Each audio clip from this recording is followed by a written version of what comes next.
Welcome, welcome. You're here at Eclipse Wizardry. Today we present to you, what if Tonks accidentally bonded with Harry at age 8 and her Metamorphmagus magic locked onto him forever. Like and subscribe if you want more awesome stories. Sit back, relax, and enjoy. Chapter 1, The Collision. The corner shop on Magnolia Road smelled like floor wax and overripe bananas, and Nymphadora Tonks had already knocked over one display of tinned beans, apologized to the shopkeeper twice, and accidentally turned her hair bubblegum pink in the middle of the crisp aisle before she remembered she was supposed to be in Muggle Surrey doing something completely invisible and unremarkable. She was doing terribly. Right, she muttered to herself, cramming her hair back to mousy brown through sheer concentration, scanning her handwritten list. The list read, milk, bread, observe the street, do not draw attention, report back by 6. The observe the street part was the actual job. Moody had given it to her with the expression of a man handing a lit match to someone he didn't entirely trust near anything flammable. Surveillance. Basic. Even you can manage basic, Tonks. She had managed basic for approximately 40 minutes, which was, by her own accounting, a personal record. The problem was the street. Privet Drive, which she could see through the shop window, neat and smug and identical house after identical house, was the single most boring stretch of Muggle suburbia she had ever laid eyes on. She'd been watching it since 10:30 in the morning. A woman had taken her bins out. A man had washed his car. The car had been beige. Everything was beige. Even the sky above Little Whinging seemed to have absorbed the neighborhood's desperate commitment to being inoffensive. Moody's briefing had been characteristically sparse. There's a property on Privet Drive. Person of interest residing there. You watch, you note, you don't interfere. He hadn't told her who the person of interest was. He never told trainees more than they needed. She'd assumed it was some retired dark wizard living out a quiet post-war life. She'd built a whole theory. Retired dark wizard, probably collecting garden gnomes as a hobby, probably made lovely scones on Sundays. A small body hit her like a cannonball from behind. She went down. The milk carton went sideways. The bread somehow ended up on a shelf 2 meters away. Tonks hit the linoleum with the full and enthusiastic commitment of someone who had never worked out how to fall gracefully, her elbow connecting with the base of a biscuit display, which swayed, tilted, and deposited a small avalanche of digestives across the floor around her. Sorry, I'm sorry, I didn't see. The voice was small and panicked and already backpedaling. I'm sorry, please don't. Tonks pushed herself upright on one arm, shook digestive crumbs out of her hair, and looked at the person who'd knocked her flying. A boy. 8, maybe 9 years old. He was small for whatever age he was, undersized in a way that read less small kid and more not eating enough. His clothes were enormous on him, a faded oversized t-shirt hanging off one shoulder, trousers held up with what appeared to be a doubled-over piece of garden twine. Round glasses, one arm held together with sellotape. Dark hair that grew in 17 directions at once. And eyes, green, startlingly green, the kind of green that made you think of deep water, currently wide and terrified in a way that had nothing to do with knocking someone over in a shop. He was braced. She recognized it because she'd seen it in Aura training, in the videos Moody made them watch about reading body language. The slight hunch of the shoulders. The way his hands had come up, not to help her up, but to protect his face. He was waiting to be hit. Tonks felt something cold settle in her chest. Hey, she said, keeping her voice easy, casual, like she fell over in shops all the time, which, in fairness, she did. You all right? The boy blinked. Whatever he'd been bracing for, that wasn't it. Yes. Sorry. I really am sorry, I wasn't looking and my cousin was. He stopped. Glanced toward the door, where the sound of heavier footsteps was already retreating. His jaw tightened in a way that was very adult for a face that small.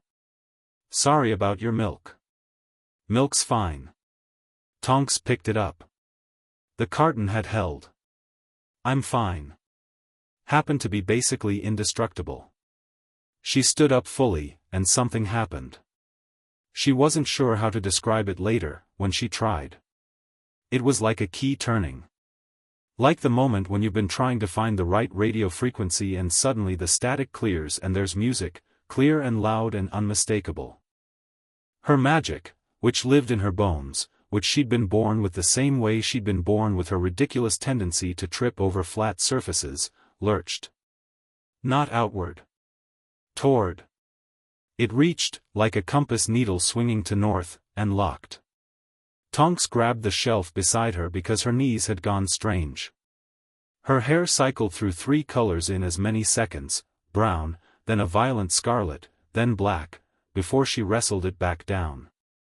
The magic was still pulling, a deep resonant tug she'd never felt before, and it was pulling toward the boy with the green eyes who was now staring at her hair with his mouth open. "Your hair," he said. "Yep." It went red. "Yep. And then black." "I'm aware." He stared at her. She stared back. The cold thing in her chest had been replaced by something more complicated, a kind of alarm, and underneath it, something that felt almost like recognition, which made no sense whatsoever. She'd never seen this child before in her life. Her magic disagreed. "What's your name?" she asked, even though some part of her had already started to suspect she knew the answer, and the knowing was making the world tilt sideways in a way that had nothing to do with the fall. The boy hesitated. He had the particular hesitation of someone who'd learned that giving information to strangers was rarely free. "Harry," he said at last. "Harry Potter." The milk carton hit the floor again. This time it wasn't an accident. Tonks had simply ceased to maintain any grip on it, because every single thing Moody had ever half told her was suddenly rearranging itself in her head at tremendous speed. Person of interest. Privet Drive. Don't interfere. Harry Potter. The Harry Potter. The boy who'd survived Voldemort at age 1, who'd been placed with Muggle relatives under Dumbledore's personal protective scheme, who was officially not to be approached, monitored at a distance only, no contact. Her magic was wrapped around him like it had always lived there. She picked up the milk carton. She set it on the shelf. She took a very slow breath through her nose and said, with remarkable composure she would later be extremely proud of, "Right. Harry. I'm Tonks. And I think we might have a problem." He tilted his head. "What kind of problem?" "The kind I'm going to need to sit down for." She gestured to the small seating area near the shop window, 2 plastic chairs and a radiator. "You have somewhere you need to be?" Another hesitation. That particular loaded pause of someone calculating whether they'd be in trouble for being late versus whether they'd be in trouble for being seen talking to someone. The calculus of a child who had too many rules. "My aunt wanted me back before noon." "When does she expect you?" "Noon." Tonks checked her watch. It was 11:42. "Sit down for 5 minutes, then." "I just want to talk." He sat. Not relaxed, perched, ready to stand again, the way small animals sat near exits. But he sat, and he looked at her with those green eyes that were already sharper than most adults she knew, and he waited. She pulled her chair around to face him and thought, how do I explain this? How did you explain Metamorphmagus magic to a Muggle-raised child who probably knew he was magical in the abstract but had never had a single honest conversation about it? How did you explain an accidental bond that, as far as she knew, had never happened in recorded magical history? How did you explain that she could feel his heartbeat in her magic like a second pulse, steady and present and there, and it had started approximately 4 minutes ago when he'd knocked her into the biscuit display? She decided to start with something manageable. "Do things happen around you?" she asked. "Weird things. Things you can't explain." Something shifted in his face. Not surprise, the absence of surprise. "Like what?" "Like things moving when you didn't touch them. Or lights going strange. Or something happening when you were really scared or angry and you didn't mean for it to happen but it did anyway. He looked at her for a long moment. Looked at her hair, which had crept back to a soft warm brown but had developed, at the ends, a very faint tendency toward gold that she hadn't put there. He looked at it the way you looked at something you'd been told didn't exist. My teacher's hair turned blue once, he said carefully. During a test. I failed the test. I think she thought I'd done something to her hair but I don't know how you didn't do it on purpose. No. But it happened when you were stressed. Yes. Okay. Tonks leaned forward, elbows on her knees.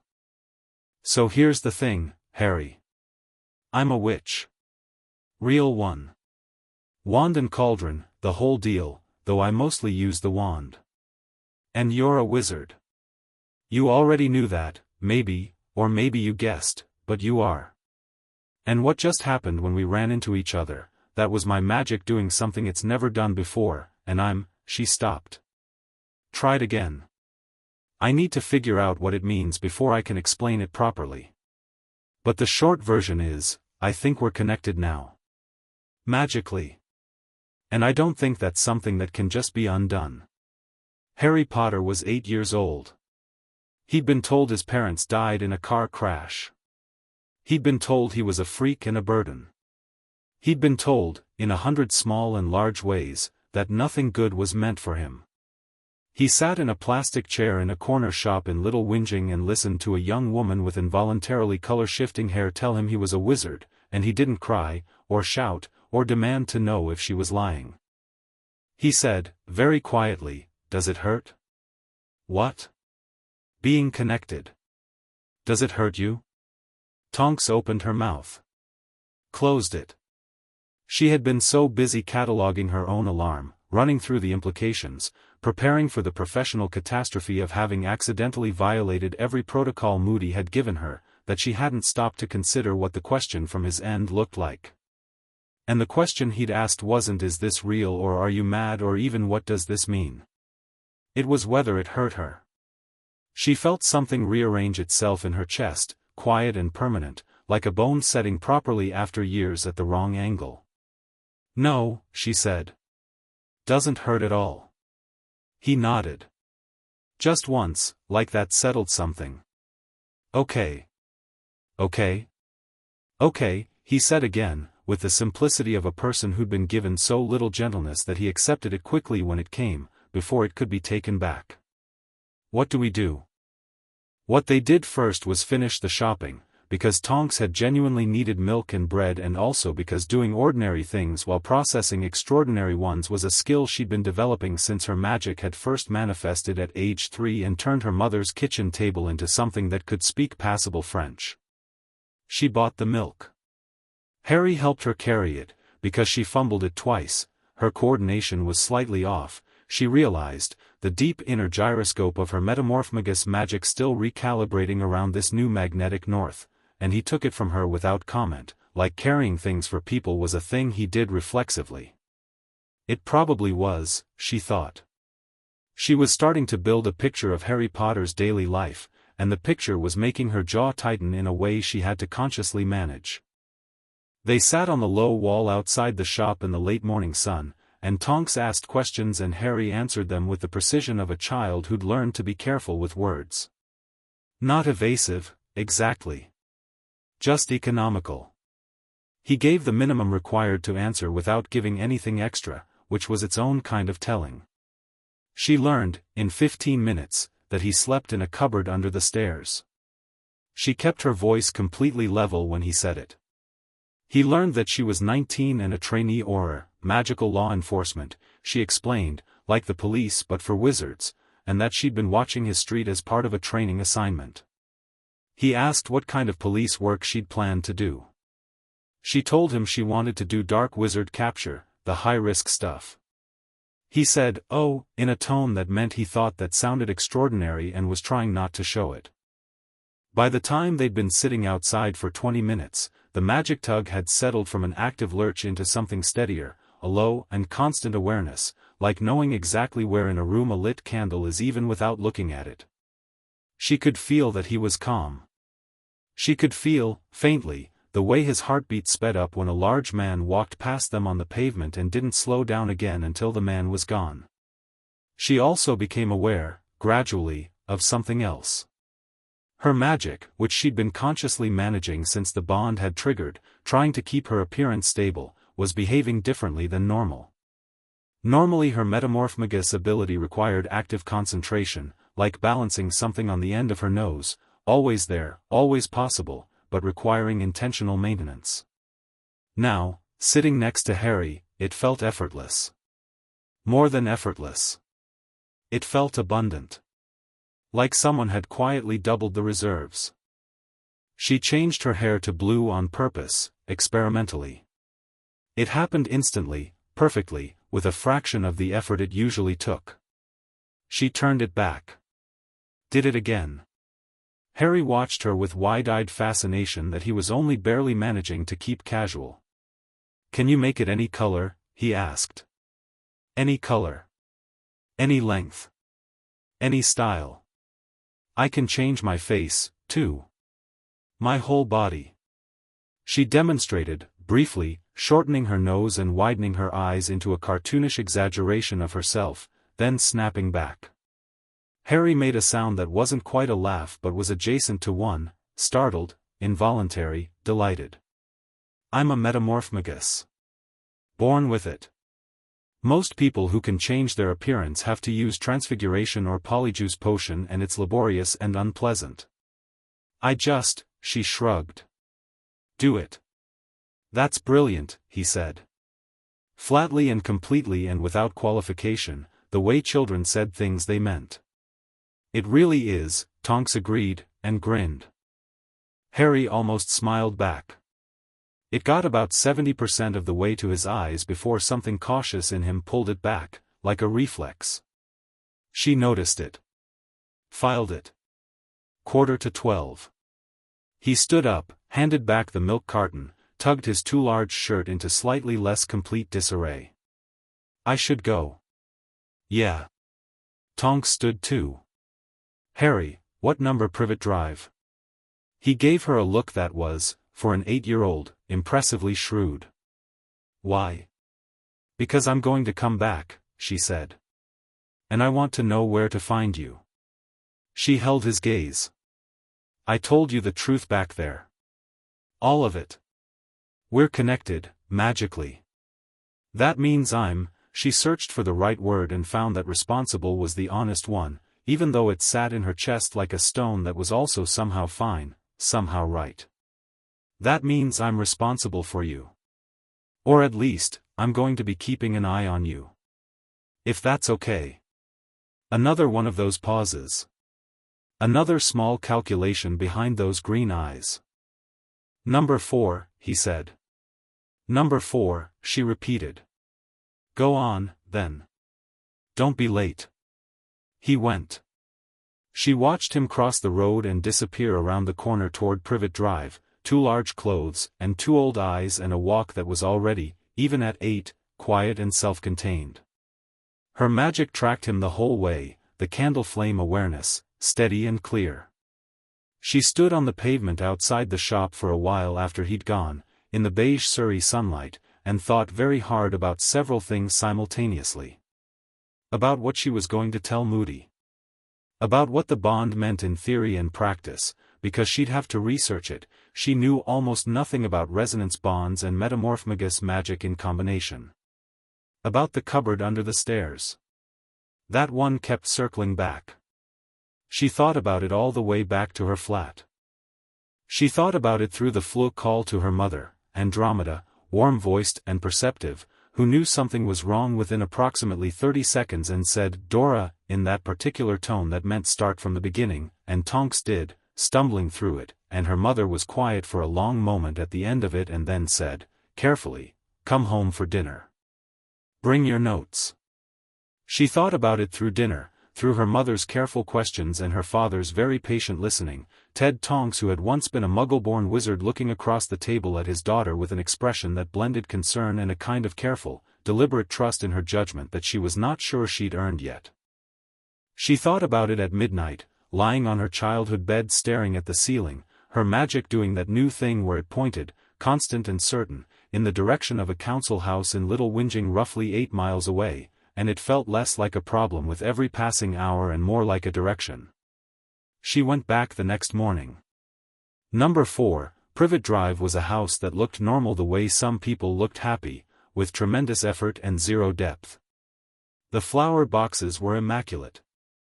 The lawn was bordered with the precision of someone who decided their lawn was a statement. There was a car on the drive, new and clean, and a large ornamental frog by the front step that had a slightly aggressive quality about it.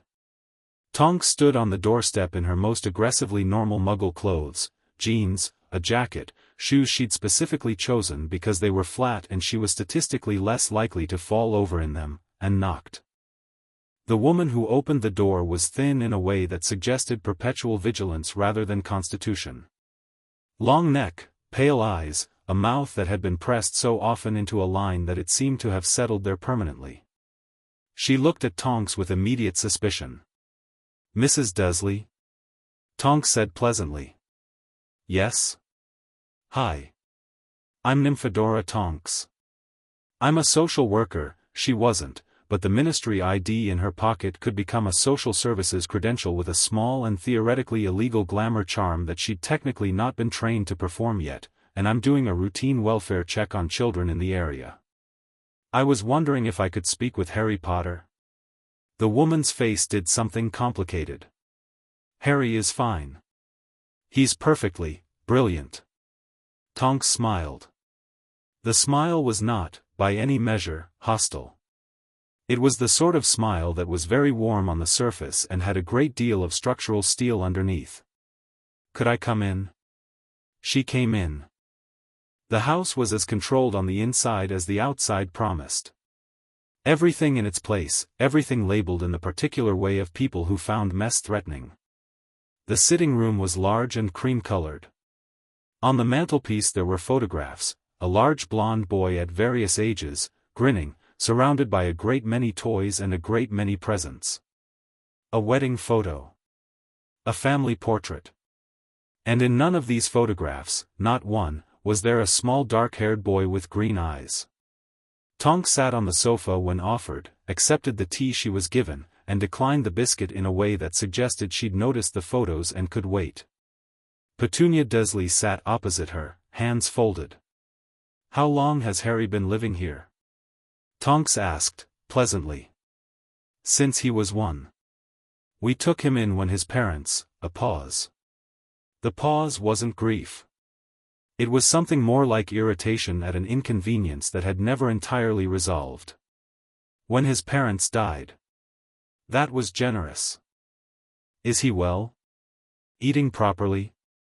"He eats perfectly well." "Sleeping well?" "He's got somewhere comfortable?" "He has a perfectly adequate room."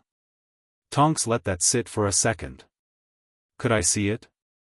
Something flickered in Petunia Dursley's eyes. Not guilt, quite, more like assessment, the calculation of someone deciding how far a problem could be pushed before it became more trouble than it was worth. She stood. "Of course." Tonks followed her through the hall. They passed the cupboard under the stairs on the way up. The door had a lock on the outside. A small one, new. Tonks looked at the lock on the outside of the cupboard door. She looked at the door, which was, even by the standards of understair storage doors, remarkably small. Then she looked at the staircase, ascending ahead of her, and at Petunia Dursley straight back moving up it. She thought about the photograph wall in the sitting room, which had room for every single birthday of a boy named Dudley and not one image of Harry. She thought about a child with garden twine holding up his trousers, who'd asked her first whether it hurt her. The room she was shown was the second smallest room in the house, adequate, technically. A bed, a desk, a single bare shelf. It smelled faintly of fresh paint. Slightly too freshly inhabited, like something recently moved in rather than long lived in. She didn't mention any of this. She nodded. She made a note in her entirely fabricated social worker's notebook, thanked Petunia Dursley, and was shown back downstairs. Harry was in the kitchen. She glimpsed him through the door, standing at the counter in the enormous t-shirt, peeling carrots with the focused efficiency of someone given a task they knew better than to do badly. He looked up when she passed. She gave him the smallest nod she had, just a fractional tilt of her chin. "I see you, I was here, this is real," and his eyes held hers for a half-second before he looked back down at the carrots. Petunia walked her to the front door. "He seems like a good kid," Tonks said, on the step. "He's manageable," Petunia said. Tonks turned and looked at her for a long moment. Not with hostility. Not with anything confrontational. Just with a clear, level, complete attention that made people uncomfortable in the same way that being honestly seen made people who were hiding something uncomfortable. "I'll be checking in regularly," she said. "That's standard, Mrs. Dursley. Routine follow-ups, nothing to worry about." She smiled. The warm surface, structural steel smile. "You have a lovely day." She walked back down the pristine garden path, through the gate, and down the street. She made it to the corner before she stopped walking and stood very still for a moment, both hands in her jacket pockets, staring at the middle distance. Her magic was doing the candle flame thing again, pointing back toward number 4, steady and unambiguous. She thought about what she'd seen. She thought about Moody, who she was going to have to tell about the bond, about the contact, about every piece of protocol she deviated from, which was basically all of it. She deviated from all of it. She thought, "I don't actually care." That surprised her. She'd spent a year in Aura training caring enormously about doing things right, about proving she was worth the place she'd been given, about being taken seriously in a field that found her young and clumsy and informal and generally too much. She cared about rules in the specific way of someone who'd always had to work to justify breaking them. But she'd seen a lock on the outside of a cupboard door.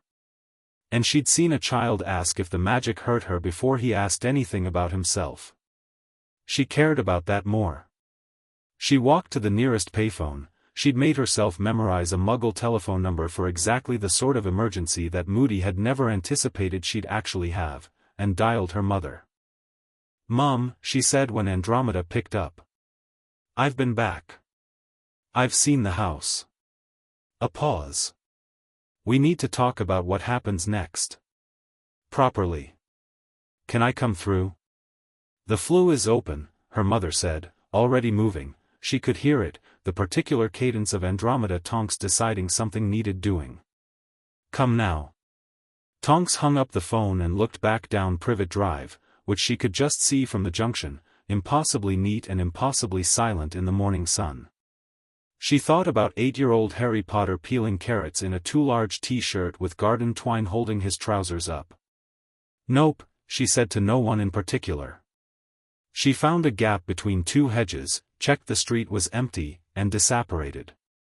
Andromeda Tonks was a woman who had walked out of the Black family, arguably the most prestigious pureblood dynasty in Britain, at age 17, and married a Muggle-born man, and she had done it with such absolute certainty that she'd never once looked back at the door closing behind her. She had that quality of people who've made the hard choice and lived with it comfortably, a kind of bedrock calm that was nothing like passivity.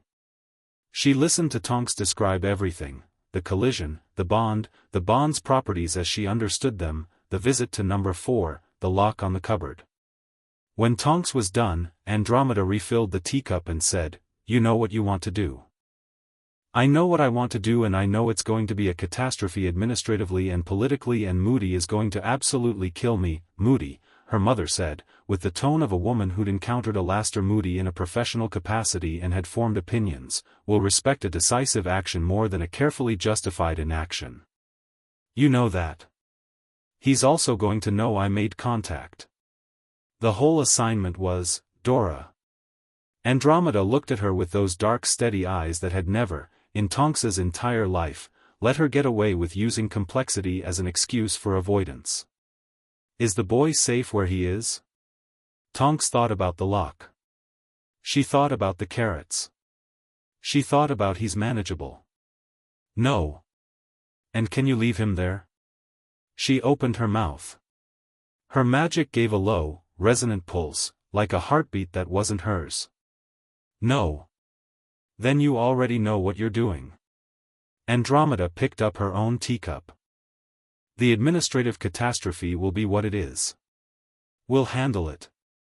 Tonks looked at her mother across the table and thought, not for the first time, that Andromeda Tonks was the most quietly formidable person she knew, and that she'd spend her whole life hoping to be half that certain about anything. I need to look into resonance bonds, Tonks said. Everything I can find. What they are, what they do, what they mean legally, what they mean magically. Your father's library has 3 books on rare magical phenomena. I'll pull them. Her mother was already standing. And there's a black family text in the archive. I have my copies of the more relevant volumes, that covers unusual Metamorphmagus manifestations. It's written by a deeply unpleasant ancestor, but it's thorough. Tonks nodded. Then said, Mom. What if Dumbledore, when you tell him, Andromeda said, from the doorway, you tell him the truth and you tell him clearly and you don't apologize. She paused. Dumbledore is a brilliant man who loves the world and sometimes loses sight of individual people. Don't let him do that with Harry. Don't let him do it with you, either. Tonks absorbed this. Nodded. I'll tell Moody first, she said. Good. He's going to be awful about it. He's always awful. Go. Tonks went. She went to the ministry. She took the lift to the Auror office on level 2, walked past the cubicles of actual qualified Aurors who gave her the usual mix of tolerant amusement and professional skepticism that was the standard trainee experience, and knocked on Moody's door. Moody's door opened before she could knock twice. He was at his desk, magical eye rotating to fix on her even as the normal one stayed on the file he was reading. Tonks. You're early. I have something to tell you. She shut the door behind her. I made contact. The magical eye stopped rotating. Both eyes were on her now. It wasn't on purpose, she said. Not the initial contact. I was in the shop, the kid ran into me. Literally. And when we collided, Moody, my magic, she stopped. Started again. I'm a Metamorphmagus. You know how it works. It's intrinsic, it's tied to my core.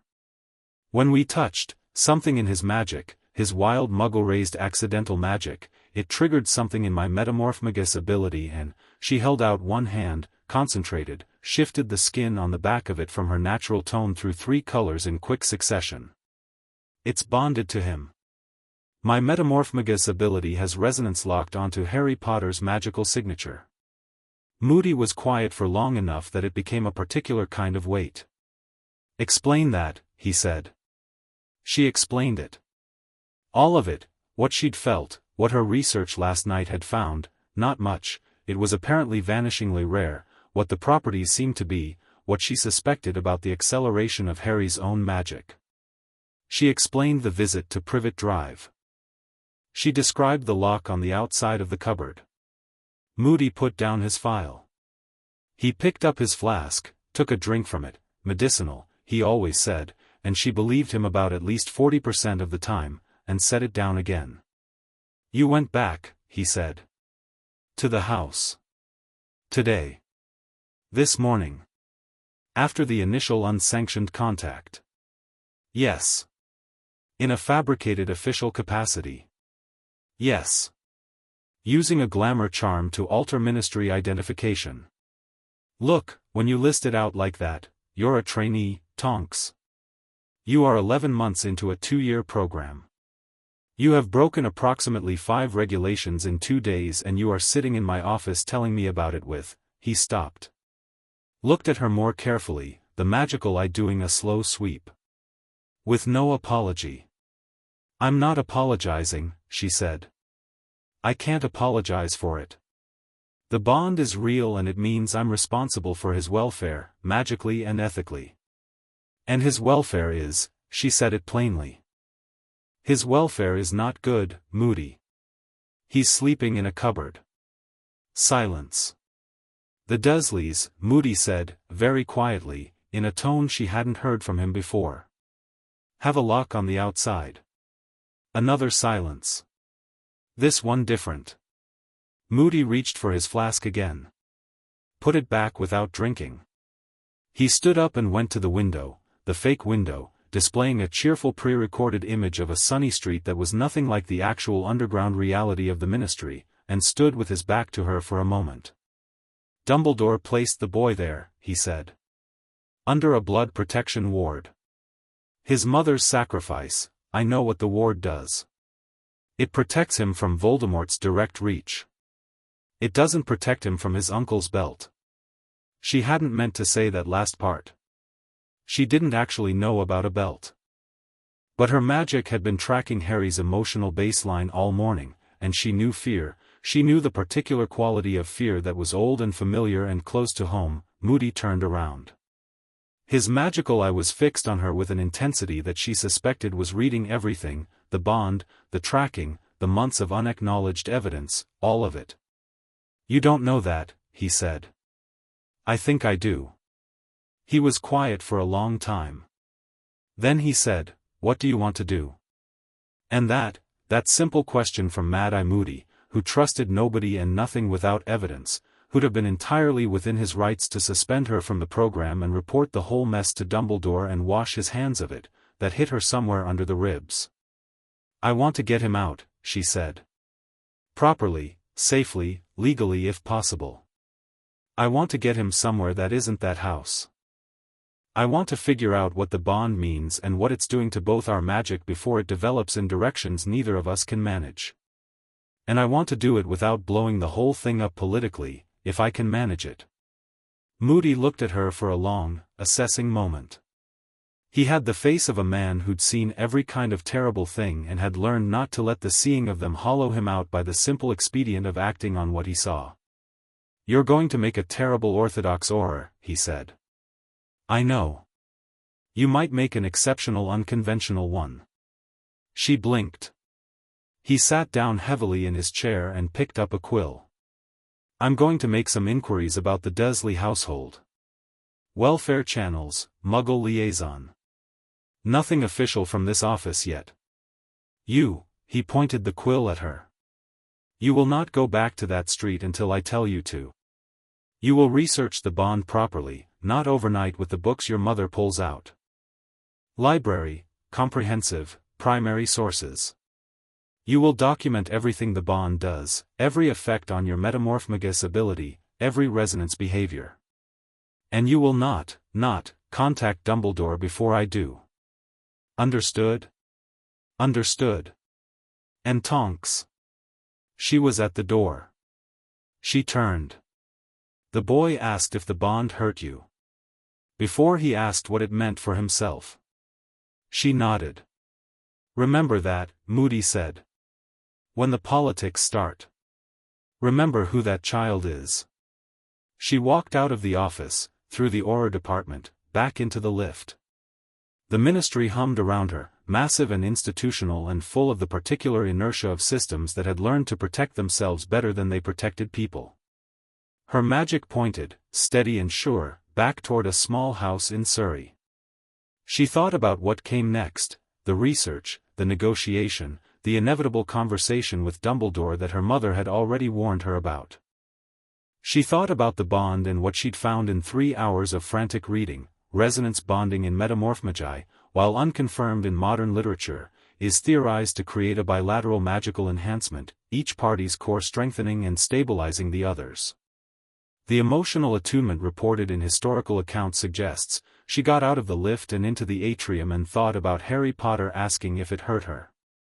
Then she thought about the lock on the cupboard door, which she had every intention of ensuring never used again.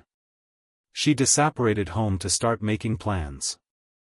Chapter 2, The Weight of a Tether. 3 weeks of research produced 47 pages of notes, 2 borrowed library texts that the restricted section had surrendered only after Tonks had spent an afternoon arguing with the cataloging charm, 1 deeply alarming chapter from a black family grimoire that her mother had copied out in full while making the face of someone handling something unpleasant with tongs, and a conclusion that could be summarized as follows: nobody had ever documented a resonance bond between a Metamorphmagus and an untrained magical child, and the theoretical literature disagreed violently about what it would mean if they had. The most credible source, a monograph by a Danish Metamorphmagus from 1743 named Else Brandt, who had apparently spent her entire adult life researching her own condition with the focused intensity of someone with no other hobbies, described resonance bonding as a catastrophic sympathetic alignment of the Metamorphmagus core with an external magical signature of sufficient volatility and emotional resonance to overwhelm the Metamorphmagus's natural boundary instincts. Brandt had theorized it was possible. She had not theorized it would happen between an adult Metamorphmagus and a child. She had also, Tonks noted with interest, written in the margins of her own text, were such a bond to form, I believe the amplification effect would be extraordinary. The question is whether extraordinary is survivable. Tonks had written beside that, in her own cramped handwriting, very encouraging, thanks, Else. She also found, in a much older text, half a page on emotional attunement, the bilateral awareness between bonded parties that went beyond empathy into something more specific. The writer, whose name had been water-damaged beyond recovery, described it as, a knowing, precise and uninvited, of the other's inner weather. Joy registers as warmth. Fear registers as cold. Anger as a particular vibration, distinct from fear, that experienced practitioners learn to distinguish immediately. This was accurate. She knew it was accurate because she'd been feeling it for 3 weeks, Harry's emotional baseline, transmitted through the bond in a low and constant broadcast she couldn't turn off. She had learned to read it without fixating on it, the way you learn to read peripheral motion without turning your head. Mostly it was quiet. A steady, muted signal that she was starting to understand as Harry's default, guarded, watchful, not unhappy but not comfortable either. Alert. Like someone who'd learned that relaxing fully was a liability. Occasionally the signal spiked. Cold, sharp cold, twice in the first week at around 6 in the evening, she'd made a note and then asked, obliquely, when she'd seen him. He'd told her about his cousin Dudley, and she'd understood the timing. Once, on a Wednesday, a sudden bright pulse of something warm and uncomplicated that had startled her enough that she'd knocked her tea over. She'd later found out Harry's class had been taken to the library and he'd spent an hour reading uninterrupted and undisturbed, and apparently this was rare enough to register as exceptional happiness. She'd almost knocked her tea over again when he told her that.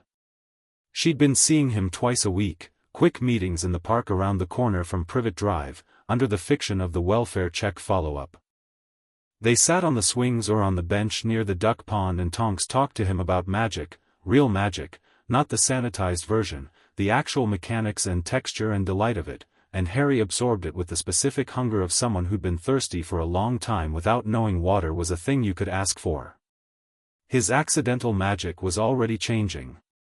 In the first week she'd noticed that the events, which Harry described to her matter-of-factly, the way you'd report on weather, were becoming less random. Still triggered by emotion, still uncontrolled in the sense of not being directed by a wand or intention, but coherent. When he was cold, warm things moved closer to him. When he was startled, the light in the room did something specific and purposeful rather than simply going haywire. His magic was learning, on its own, without training, because the bond with her was giving it a kind of structural template it hadn't had before. This was the part of the research that made her sit very still at her desk at odd hours of the night, her own magic humming along contentedly in a way it never had before, fuller than usual, more available, responding to smaller prompts with larger results, and stare at the wall. The bond was doing something to both of them. It was doing it without asking permission and without any off switch that any of her sources had been able to identify.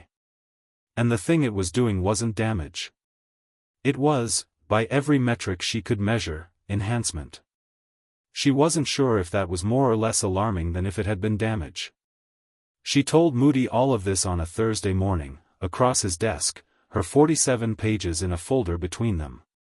He read them, actually read them, all of them, in about 12 minutes, which still astonished her, and then he looked up. "You're training the boy," he said. "In these park meetings." I'm talking to him about magic. There's a difference. There isn't, from a ministry regulatory standpoint. He's not of school age yet. Magical instruction before Hogwarts letter. He's a muggle-raised child in a household with active safeguarding concerns whose magic is developing spontaneously and without any framework. Me explaining what a wand does isn't training. It's harm reduction. Moody looked at her. She held his gaze. You're getting better at arguing, he said. It was not quite a compliment and not quite not one. I've been practicing on myself. He closed the folder. I've had a quiet conversation with magical child welfare. Off record. The situation at Privet Drive is, he paused, choosing his word. Documented. Documented how? Documented in the sense that it exists on paper now, with my signature on it, in a file that several people in this building are aware of. It won't do anything immediately. But it means that if anything happens, it cannot be attributed to ignorance. He leveled his gaze at her. It also means that Dumbledore's arrangement is on paper as someone's acknowledged choice. He will know it has been noticed. Tonks absorbed this. You told him? I told the right people. They will tell him. Moody picked up his flask. He'll want to meet with you soon. I know. Don't be intimidated. I'm not planning to be. You will be, he said, not unkindly. He's Dumbledore. Everyone is. Just don't let it move you off what you know. He took a drink. What do you know? She thought about it. I know the bond is real and I know what it's doing. I know Harry is not safe at Privet Drive in any meaningful sense beyond the specific ward Dumbledore put there. I know his magic is developing and he needs proper guidance. And I know, she stopped. What? I know I'm not giving him back, she said. Not to that house. Not to that situation. I'll fight whoever I need to fight to make that not happen. Moody looked at her for a long moment. The magical eye did its slow rotation. She wondered sometimes what it saw that the normal eye didn't, layers of intent, she thought, the architecture behind the words. Good, he said. Then go back to the park. She went back to the park. It was a warm August afternoon, and Harry was already there when she arrived, sitting on the bench with his knees pulled up, watching the ducks with the contemplative attention of a person who'd gotten good at keeping themselves company. He was wearing slightly better clothes than the first time she'd seen him. She'd anonymously left a parcel on the Dursley's front step 3 weeks ago with a selection of things that actually fit a child his size, and Petunia had apparently permitted him to keep them, possibly because the alternative was explaining them to a social worker. He looked up when he heard her coming. His face did the thing where it got a little more open. The caution didn't disappear, it never entirely disappeared, but it shifted back like a curtain being drawn slightly aside. You're late, he said. Technically I'm exactly on time and your internal clock is fast. You're late, he said again. She sat down beside him. Through the bond she felt something that wasn't quite warmth but was adjacent to it, the specific register of someone who's relieved you showed up. She didn't mention it. She'd learned not to mention the emotional attunement directly. It made him pull back slightly, that particular awareness of being seen. So, she said. 3 weeks ago I told you about Metamorphmagus ability. 2 weeks ago we covered accidental magic theory and basic wand mechanics. Last week you told me a bit about what yours does and we talked about intention versus emotion as the root of. You said you had something different today. I do. You made a face when you said it in your letter. Like you were trying to look casual and weren't managing it. She had, in fact, made exactly that face. She hadn't thought an 8-year-old would be able to read that through written correspondence. She was revising upward, constantly and rapidly, her estimate of what Harry Potter was capable of detecting. I want to show you something, she said. And I need you to tell me if it feels like anything. On your end. Okay? He nodded. Tonks concentrated. She reached into her Metamorphmagus ability, found it sitting there like a warm coal, full and accessible in a way it had been since the bond, and shifted. Not dramatically. She changed her hair from its default pink. She'd stopped bothering to maintain brown around him. He liked the pink, she could tell, though he'd never said so, to a very specific shade of dark red, the color of autumn leaves, and she let it come slowly, watching his face. His eyes tracked the change. And then, she felt it. Not the warm relief signal from before. Something new. A faint resonant hum, low and present, from his direction. His magic, responding to hers. She'd felt it before in small ways, but this was the first time she'd deliberately provoked it. "There," she said softly. "Did you feel that?" He was quiet for a moment. It felt like something pulled. "Here." He pressed 2 fingers to his sternum. "Not hard. Like a string being plucked. That's the bond responding. Your magic recognizes mine when I use it deliberately. It's like," she searched for the right comparison. "Like harmonics. 2 instruments playing notes that are related to each other, they reinforce." Harry thought about this. He had a very specific way of thinking about things, a complete stillness, eyes slightly unfocused, the world visibly waiting while he worked through something. "So when you do magic, mine gets louder? Does it feel louder?" "It feels more like it's there," he said carefully. "Usually it's just sort of around. Like weather. But when you do something it's more awake." Tonks stared at him. He'd just described bilateral magical enhancement, which was a concept he'd never heard and a phenomenon that barely had a theoretical literature, accurately and from the inside. He'd described it in 30 words that were more precise than most of what she'd read in 47 pages of research. "Yeah," she said, when she'd gathered herself. "That's exactly what it is." He looked at her steadily. "What does yours feel like when I do something?" "More available," she said honestly. "Easier. Like the volume on my own ability goes up." He processed this. "And this is permanent?" "Best I can determine. I'm still researching." "Okay." He looked back at the ducks. "Can I try something?" "What kind of something?" He looked at the duck pond. There was a piece of bread floating on the surface, just out of reach of a particular duck that had been trying for it unsuccessfully since Tonks had sat down. Harry looked at it with the specific focus she was starting to recognize, not effort, exactly, more like intention finding its way through a body that hadn't learned to direct it yet. The bread moved. Slowly, then with more confidence, it drifted across the water toward the duck. The duck seized it. Tonks felt the resonance pulse, warm and strong through the bond, his magic actively engaged, and her own responding, the volume-up sensation, and for a half-second the pink in her hair went momentarily, brilliantly crimson. Harry watched the duck eat the bread with a satisfaction that he seemed almost surprised by. Then he looked at her hair. "Your hair went dark," he said. "I know. The bond does that. When you use magic deliberately it runs through the resonance and kicks my ability sideways for a second." She was already writing it down in the small notebook she carried now constantly. "How did that feel?" "Like doing something on purpose," he said. "Not like when it just happens. That always feels out of control. Like sneezing. But that was, I thought about it and it happened." "You've been getting better at intention. You've been explaining it properly," he said, and there was something in his voice that wasn't accusation but sat right next to it, the very faint echo of all the times it hadn't been explained properly, all the times it had been called wrong or freakish or dangerous. She didn't push on it.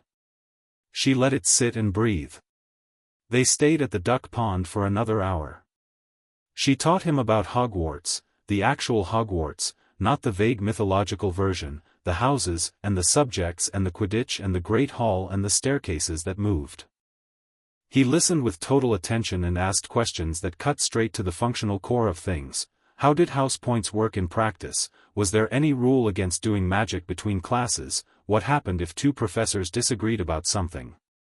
She answered honestly, including the parts where the answer was that's actually a bit of a mess, or I think the official rule is X but the actual practice is different. He liked the honest answers better than the clean ones. She could feel it. She walked him back toward Privet Drive at 5 o'clock, their usual turnaround. They stopped at the corner, out of sight of number 4, because she'd learned that being seen saying goodbye to a strange woman would cost him questions at dinner. "Same time Wednesday?" she said. "Yes." He hitched his bag, one of the two large ones, she noted, and put it on her list, and then stopped. "Tonks. When you said you were going to get me out." He said it with total neutrality. "Are you actually doing something about that, or is it the kind of thing adults say?" She looked at him. He looked back. Green eyes, completely serious, not angry, not hopeful, calibrating. Deciding how much to invest in this being real. She said, "I am actually doing something about it. Moody, my boss, has put paperwork in motion. It's slow and it's political, but it's moving." She held his gaze. "I don't say things to make you feel better. If I say something is happening, it's happening." He studied her. Nodded, once. Walked around the corner. She waited until she couldn't hear his footsteps anymore. The bond signal was receding slightly as distance increased, not gone, never gone, but quieter, like a radio station fading. It had settled into something she thought of as his travel mode, watchful, contained, neither happy nor afraid. She walked away and made her 4th call of the week to her mother. The meeting with Dumbledore came on a Tuesday, in his office at Hogwarts, which she'd visited exactly once before as a student and had found then as she found it now, impossible to be genuinely comfortable in. It wasn't that it was unwelcoming. It was almost aggressively welcoming, in the way of spaces that had been arranged by someone who understood the strategic value of comfort, warm light, remarkable clutter that somehow felt cozy rather than chaotic, the portraits of former headmasters in their frames, the sorting hat on its shelf, and Fawkes the Phoenix on his perch, watching her with intelligent amber eyes. Dumbledore offered her tea immediately. She accepted. He was, as advertised, the most immediately authoritative person she'd ever shared a room with, and she'd shared a room with Mad-Eye Moody, which was a high bar. It wasn't anything as simple as physical presence, it was more like gravitational. The sense of a mind operating on multiple tracks simultaneously, patient and comprehensive and very, very accustomed to being right. She sat down, put her teacup on the desk, and waited. "Nymphadora," he said, warmly. "Tonks," she said pleasantly. "I don't use the other name." "Of course. Tonks." He smiled. The smile was genuine. She didn't think Dumbledore did disingenuous smiles, that wasn't his style. His style was more subtle. "I've been looking forward to meeting you properly. Alastor speaks well of you, in his fashion. He says I'll either be exceptional or a disaster. I'm choosing to take that as encouragement." Dumbledore's eyes crinkled. "Wise. Now." He folded his hands on the desk. "I understand there have been some unusual developments with regard to young Harry." She told him about the bond. She laid it out clearly, without apology or hedging, the collision, the resonance lock, the properties as she'd researched them, the bilateral enhancement effect. She watched his face as she talked. He listened with the total attention of someone who'd developed the discipline of actually hearing things before responding, which was rarer than it should have been. When she finished, he was quiet for a long moment. "Remarkable," he said. And he meant it, she could see it, the genuine intellectual engagement with something that was outside his existing framework. A resonance bond of this nature has never been recorded. "You're certain of the mechanism?" "As certain as the literature allows." "Which is," she shrugged. "Not very, given how little literature there is. And its effects on Harry's magic." accelerating his development and adding structure to it. Without training, without instruction, simply from proximity and the resonance effect. She paused. He moved a piece of bread across a duck pond with clean, intentional magic at age 8. That's not accidental magic. That's controlled application of intent. Dumbledore was quiet again, and in the quiet she felt the shape of what he was thinking, not from any magical attunement but from sheer attention.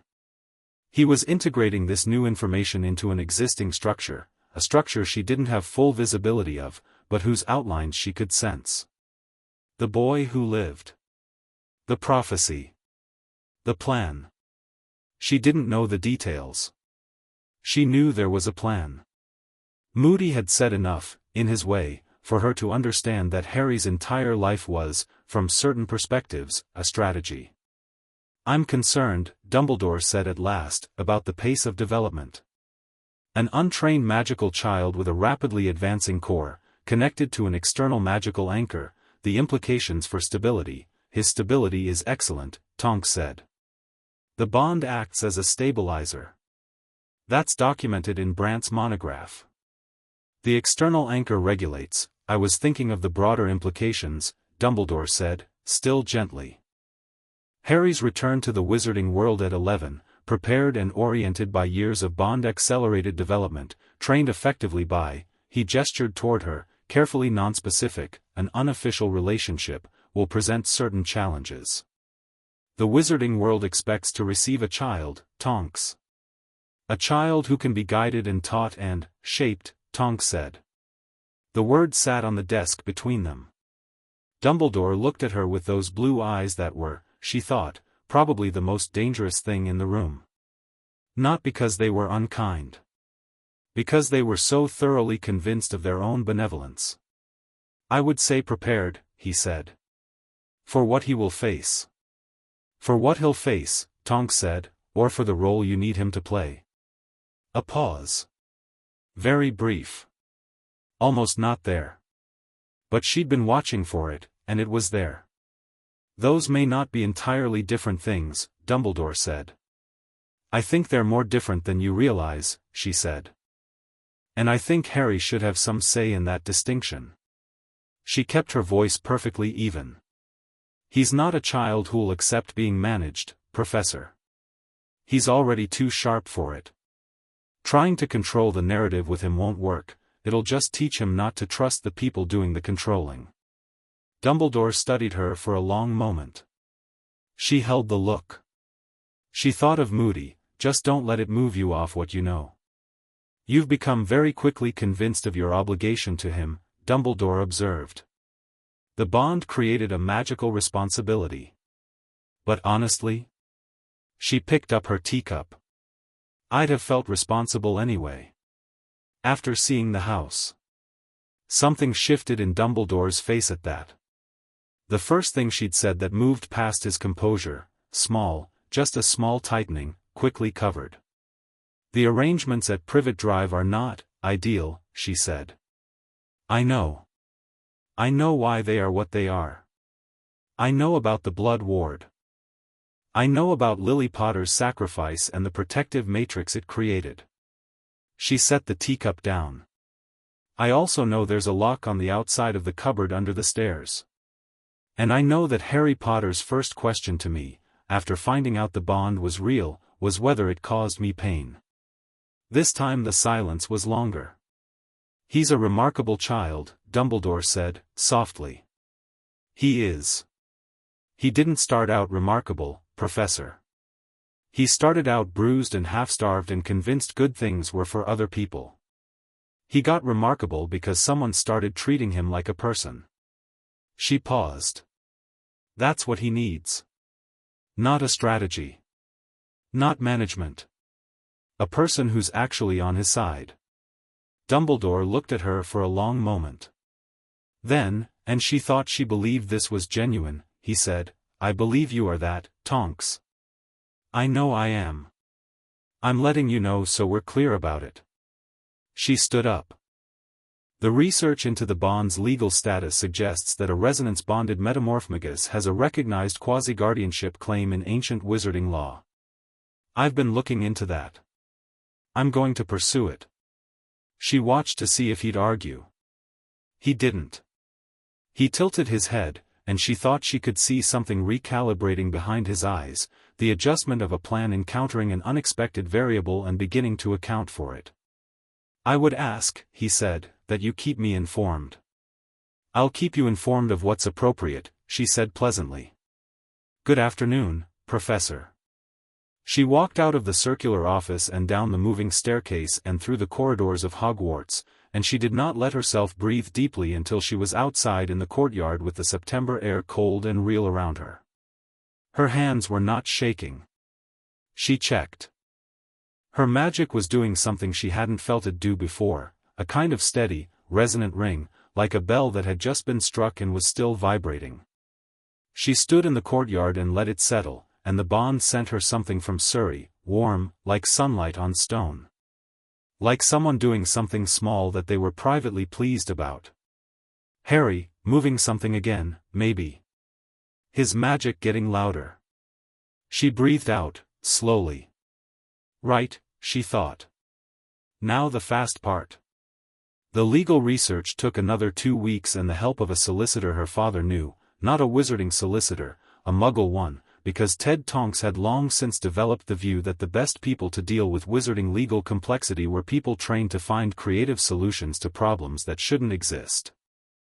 The solicitor was a small, precise woman named Clara Reeves who had previously helped Ted navigate the complexities of being magically married in a Muggle registry office and who approached the concept of ancient wizarding resonance law with the same expression she'd brought to all previous impossible problems: mild curiosity and tremendous organizational energy. What they found was this: the Magical Guardianship Act of 1612, largely superseded but never formally repealed, contained a clause pertaining to natural magical bonds of involuntary formation that granted the bonded party with a functional magical anchor role the same standing as a blood relation in matters of welfare and protection. The clause had been written to address situations in which a wizard or witch had bonded involuntarily with an orphan magical child, and in the 3 cases on record, all 3 had resulted in quasi-guardianship rulings. This is medieval law, Clara said, at the kitchen table of Tonks's flat, 3 cups of tea in, documents spread across every horizontal surface. Medieval law that was never repealed. You'd have to make the case that the bond meets the definition. Do you have evidence of the bond's formation and properties? 47 pages of documented evidence. Clara looked at the folder. And the child's current guardians? Muggle relatives. The placement was arranged by the chief warlock of the Wizengamot. She said it plainly. So I'm expecting resistance. Clara considered this. The chief warlock of the Wizengamot, she said. Dumbledore. Yes. And you met with him. Last Tuesday. And he didn't stop you pursuing this. He asked to be kept informed. Clara tapped her pen against her notebook. She had the expression of someone doing probability calculations. He could stop it. Through the Wizengamot, through official channels, through probably 17 mechanisms you and I haven't thought of yet. I know. But he hasn't. Not yet. Which means either he doesn't want to stop it, or he's deciding whether to stop it, or he's going to stop it in a way that looks like something else. Clara looked at her over her reading glasses. You're prepared for all 3? Getting there. Right. Clara pulled a fresh sheet toward her. Then let's draft the claim. On a Thursday morning, for weeks to the day after Tonks had collided with Harry Potter in a corner shop in Surrey, she walked back into Moody's office with a 14-page legal document, signed by Clara Reeves and countersigned by a wizarding law consultant that Clara had recruited with alarming efficiency. Moody read it in about 9 minutes. He put it down. You drafted a quasi-guardianship claim. I did. Under the 1612 Act. Yes. Which hasn't been invoked in 312 years. I know. He looked at her. She looked back. You're going to go to Privet Drive, he said. I'm going to go to Privet Drive. And you're going to tell the Dursleys. I'm going to explain the legal situation clearly and give them an opportunity to do this the simple way. And if they don't want the simple way? She thought about the lock on the cupboard. She thought about the photograph wall in the sitting room, every birthday of one boy and not a single image of another. She thought about Harry asking if the bond hurt her before he asked what it meant. Then we do it the other way, she said. She went to Privet Drive on a Saturday. She chose Saturday because Vernon Dursley would be home, and she wanted Vernon Dursley present for this conversation. She'd learned enough, between the welfare reports and the emotional attunement through the bond, to understand that Petunia was the driver of the household's particular cruelty but Vernon was its enforcement mechanism, and dealing with one without the other was less efficient. She knocked on the door at 10 in the morning, in the same jeans and jacket combination as before, and this time she did not have a fabricated social work credential. She had a 14-page legal document in a folder under her arm and a specific awareness, provided by the bond, that Harry was currently upstairs in his room, the actual room. She'd noted on her last visit he'd been moved from the cupboard, which she thought was almost certainly a direct consequence of Moody's welfare documentation, and that his emotional register was its usual watchful quiet. Vernon Dursley opened the door. He was exactly what she'd expected, large, red-faced, carrying the specific energy of someone whose primary relationship with the world was whether or not it was threatening his comfort. He looked at her with immediate and unconcealed suspicion. "Mr. Dursley," she said pleasantly. "I'm Nymphadora Tonks. I need to speak with you and your wife. It won't take long." She was in the sitting room 30 seconds later. Petunia was already there. The living room had the slightly over-prepared quality of a space someone had hurriedly straightened. Dudley was audible upstairs, the particular percussion of a large child doing something energetic on a floor he'd been told not to run on. Harry's signal through the bond was still quiet, still watchful. He was listening. She was certain of it. She sat without being asked. "I'll get to the point," she said. "I'm a wizard, a witch, rather. I work for the Ministry of Magic. I'm here because 6 weeks ago I encountered Harry in unusual circumstances, and those circumstances created a magical bond between us that has legal implications." She opened the folder and set the document on the coffee table. Under the Magical Guardianship Act of 1612, the bond one described creates a recognized quasi-guardianship claim. This document establishes that claim formally. Vernon Dursley had gone from red to a deeper, more ambitious red. "Now just a moment, I haven't finished," Tonks said, still pleasant. "The claim doesn't automatically remove Harry from your care. That would require a separate process. What it does is establish that I have formal legal standing to be involved in decisions about his welfare, education, and living arrangements." She paused. "What I'm proposing is straightforward. Harry comes to stay with me during school holidays and certain weekends.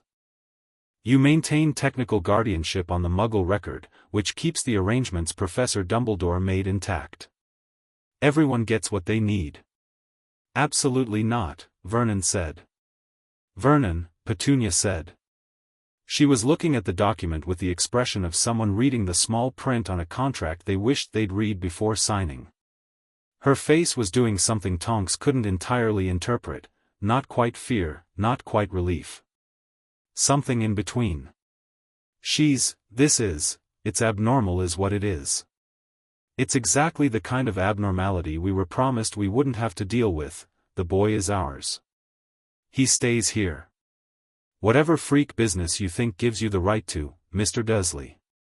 Tonks said it quietly. She'd stopped being pleasant. She hadn't become hostile, her voice was perfectly level. But the quality of her attention had changed, and something about it made Vernon Dursley stop mid-sentence. "I'm going to be very clear with you. I have documentation, legally supported documentation, that Harry's welfare in this house has not met the standard required. I have that documentation filed with Ministry welfare officers and it is, as of last week, also on record with Muggle Social Services." She watched his color change. "I am giving you the simple option. A voluntary arrangement. Harry stays here during term time, comes to me in the holidays. I file a supplement confirming the arrangement is satisfactory, the welfare documentation goes into a closed file. No further scrutiny. No social workers. No, she tilted her head, complications. The sitting room was very quiet. And if we refuse? Petunia asked. Her voice was different from her husband's, less bluster, more calculation. Then I invoke the full 1612 claim before the Wiesengemot. Which is a public proceeding. Tonks picked up the folder. Your choice, Mrs. Dursley. Either way works for me. It wasn't fully true. The Wiesengemot proceeding would take months and would be exhausting and would require Dumbledore's cooperation to succeed, which was not guaranteed. The voluntary arrangement was genuinely simpler. But the Dursleys didn't know what was and wasn't complicated from her end, and Vernon Dursley was exactly the kind of man who responded to clear consequences better than he responded to nuance. Petunia Dursley looked at her husband. Vernon Dursley looked at the folder. The folder didn't blink. Fine, Petunia said. The holidays. He can go. Tonks looked at her steadily. I'll need that in writing. Fine, Petunia said again, with a flatness that wasn't quite defeat and wasn't quite relief, but was, Tonks thought, possibly both. 20 minutes later she had a signed letter, the document countersigned, and Harry Potter standing in the hallway with a bag that contained approximately half of what he owned, which was not a lot. He'd packed it, she suspected, before she'd even knocked. The bag was already by the foot of the stairs when she'd arrived. He came down the stairs. He looked at her. She looked at him. Ready, she said. He said, yes, with a completeness that meant it. He said a goodbye to the Dursleys that consisted of a nod in the general direction of the sitting room. No one came out. Petunia appeared briefly in the kitchen doorway and looked at him with an expression that was complicated in ways Tonks didn't have time to unpack, something old and unresolved that had nothing to do with affection and everything to do with history she wasn't part of. Harry walked out the front door without looking back. They walked to the end of Privet Drive in the late morning sun, side by side. Harry's bag was over one shoulder. He was wearing one of the things from the anonymous parcel, a green jumper that actually fit him, and he looked, in it, almost like a regular 8-year-old. Almost. At the corner he stopped and looked back at the street once. She waited. Okay, he said. Still looking at the row of identical houses. Okay. He turned away from the street. Something in his face was very careful and very still in the way of something that had been wound tight for a very long time and was only now, gradually, beginning to consider that it might be able to let go. Okay, he said again. To her this time. She put a hand briefly on his shoulder. Not big, not dramatic. Just there. Come on, then. I'll show you the flu. They walked toward the apparition point and her magic did the thing. The resonance, the warmth, the bilateral hum of two connected things moving in the same direction, and she thought, walking through beige Surrey with an 8-year-old who'd packed his bag before she'd even knocked, some things are simple, actually. When you stop letting complicated be an excuse. Harry looked up at the sky as they walked. She looked at him looking at the sky. His face had gone to something that was almost, tentatively, in the early stages of becoming the face of a child who might, with time and practice, begin to believe he was worth the sky looking back. She thought that was enough to be going on with. The flu took them to her flat, she'd prepared it, moved things, put a proper bed in the second room that she'd been using as a study, and Harry stepped out of the fireplace with green sparks still fizzing in his hair, looked around at the cheerful chaos of her living space, books, notes, a pair of boots she'd been meaning to move for 6 weeks, a poster of the Holyhead Harpies that was slightly askew, and said nothing for a long moment. Then, it's messy. I prefer lived in. He set down his bag. Walked to the window, which looked out over a narrow London street, and pressed one hand flat against the glass and looked out at the city. Through the bond she felt it coming, finally, a warm, rolling wave of something that was the purest kind of uncomplicated emotion. Relief, maybe. Possibility. The sensation of a door opening onto a larger room. She didn't say anything about it. She went to the kitchen and put the kettle on, because some things were best received in silence, and this was one of them. "Tea?" she called. "Yes please," he called back. And his voice had something in it she hadn't heard yet, a looseness, the very first beginning of ease. She smiled at the kettle and didn't let him see it. Chapter 3. The boy who wasn't supposed to matter. The flat on Aldersgate Street was not, by any objective measure, designed for two people. It had one bedroom, which Tonks had converted into Harry's room the week before he arrived by the simple method of moving everything that was in it into the living room and then not moving it back out again. The living room now had a structural situation that could best be described as optimistic. Books on every flat surface, a camp bed against one wall that was technically hers though she mostly fell asleep on the sofa, her aura training folders stacked in a configuration that would have alarmed a structural engineer, and, gradually, over the first 2 weeks of September, evidence of Harry, a second pair of shoes by the door, a library book on the table, a neat stack of 3 pebbles on the windowsill that she'd watched accumulate without comment. He was neat. This surprised her, though it probably shouldn't have. Children raised in environments where disorder was punished learned to keep their footprint small. His room was the tiddiest it had ever been in the flat's history, and Tonks was aware this was not a compliment to herself. What she hadn't anticipated, what no amount of research had prepared her for, was the specific texture of living with another person's magic. Her flat was now, constantly, faintly alive in the way that places became alive when a powerful and still developing magical core took up residence in them. Small things. The kettle occasionally began to boil when Harry walked into the kitchen before she'd turned it on. The loose light bulb in the hallway, which she'd been meaning to replace for 4 months, had stopped flickering entirely. Once she'd come home to find 3 of her books arranged in a loose spiral on the floor around Harry's sleeping form on the sofa, and when she'd asked about it he'd looked at them and said, "I didn't do that," in a tone that was surprised but not alarmed, the tone of someone getting used to their own power in the same way you got used to growing taller, incrementally and with occasional astonishment. The bond during this period was something she'd started to think of as domesticated. Not weaker. If anything, the bilateral enhancement had intensified with proximity, her Metamorphmagus ability at a permanent peak she'd never touched before, his accidental magic rapidly becoming less accidental, but quieter. Comfortable. She always knew where he was in the flat. She always knew, in the broad strokes, what he was feeling. And she was starting to suspect he had some version of the same awareness pointed back at her, though he hadn't said so. He said things sideways. Not because he was being cagey, she'd figured out within the first week that Harry was constitutionally disinclined to be indirect, but because he was still learning that saying things directly to someone who wouldn't use them against you was an option. She taught him. Every morning she sat at the kitchen table with whatever research she was currently burning through and he sat opposite with whatever book had migrated to his hands, and they talked. About magic, about history, about the wizarding world in the grounded, unsanitized way she'd started offering him from the beginning. She told him about Hogwarts and Quidditch and Butterbeer and Diagon Alley. She also told him about the war, not the sanitized version, not the storybook version where Voldemort fell and everyone cheered and it was over.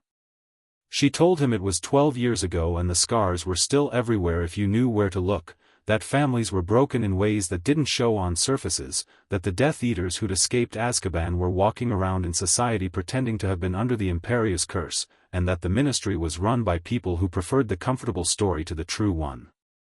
Harry listened to all of it with the same total and undistracted attention. He didn't find any of it overwhelming. He was, she'd come to understand, extraordinarily good at receiving difficult realities. He'd been living in difficult realities for 8 years and had developed, as a survival tool, the ability to understand things clearly without being destroyed by understanding them. What he was still learning was how to be uncomfortable out loud. How to name things he felt. How to ask for things he needed. They were making progress on all of it, slowly, in the particular way of two people who were both constitutionally more comfortable showing than telling. She bought him a wand on the 17th of September. Ollivander had looked at him for a long time before he'd started pulling boxes. He'd looked at Tonks too, with those pale eyes that saw something in people she was never entirely comfortable being seen by, and he'd said, softly, interesting. The resonance is visible, you know. To those who know what they're looking at. He hadn't said it to alarm her. He'd said it in the tone of someone noting a remarkable natural phenomenon, like a double rainbow. The wand was 11 inches, holly, phoenix feather core. Ollivander had gone very still when he'd pulled it, and then stilled further when Harry had taken it, and the wand tip had produced a rush of gold and white sparks that had lit the whole shop like a flare. He'd looked at Tonks over Harry's head with an expression she couldn't entirely read but filed carefully. "What does the core mean?" Harry had asked. "It means the phoenix that gave the feather gave one other," Ollivander said. "Only one other. And the wand that contains it was the instrument of," he paused. "Of a great deal." Harry had looked at the wand. Then at Ollivander. "Voldemort's wand." Ollivander had blinked. "You're not afraid of the name." "Why would I be afraid of a name?" Tonks had wanted to applaud. She had managed not to. She'd paid for the wand, guided Harry back out into Diagon Alley, and immediately taken him to Flourish and Blots and the apothecary and Madame Malkin's, not because there was urgency but because she'd felt his excitement running through the bond like a current, and the best thing to do with Harry's excitement, she'd learned, was give it things to actually land on before it turned back inward. They ate at the Leaky Cauldron afterward, across from each other in a booth, fish and chips and 2 butterbeers, and Harry had held his wand under the table the whole meal, not doing anything with it, just holding it, the way you held something you hadn't quite believed would exist and now had to keep checking was real. She didn't mention it. They were halfway through the chips when she felt the shift in the room, nothing definitive, just a change in the quality of the ambient awareness she carried everywhere now, and looked up. Albus Dumbledore was walking through the Leaky Cauldron. He wasn't walking toward them.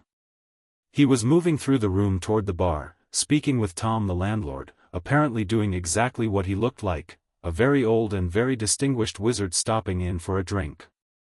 But his eyes had found their table in the first 3 seconds, because Dumbledore's eyes always found things, and he met her gaze with the calm acknowledgement of someone who had not accidentally ended up in the same pub. She gave him a very small nod. He gave her one back. He didn't come over. Harry, who had been looking at his chips, looked up and around the room with the reflexive alertness that was just part of how he moved through the world.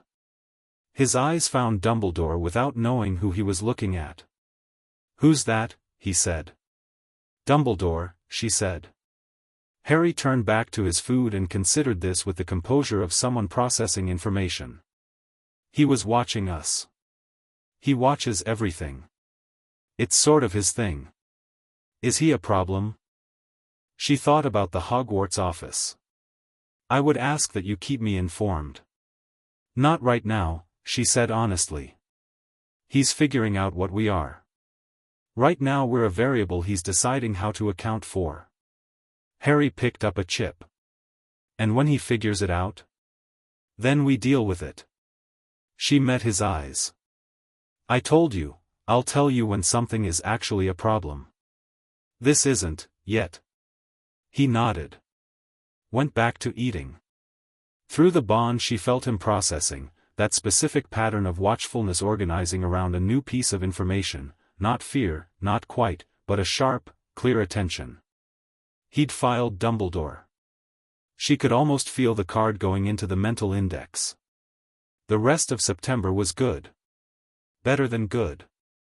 It was the specific kind of good that came from two people discovering they were compatible in the ways that mattered: rhythms, tolerances, humor. Harry's sense of humor turned out to be dry and precise and slightly unexpected, the kind that crept up on you sideways. He'd started saying things that made her inhale tea at inconvenient moments, and he'd started doing it on purpose once he realized it worked.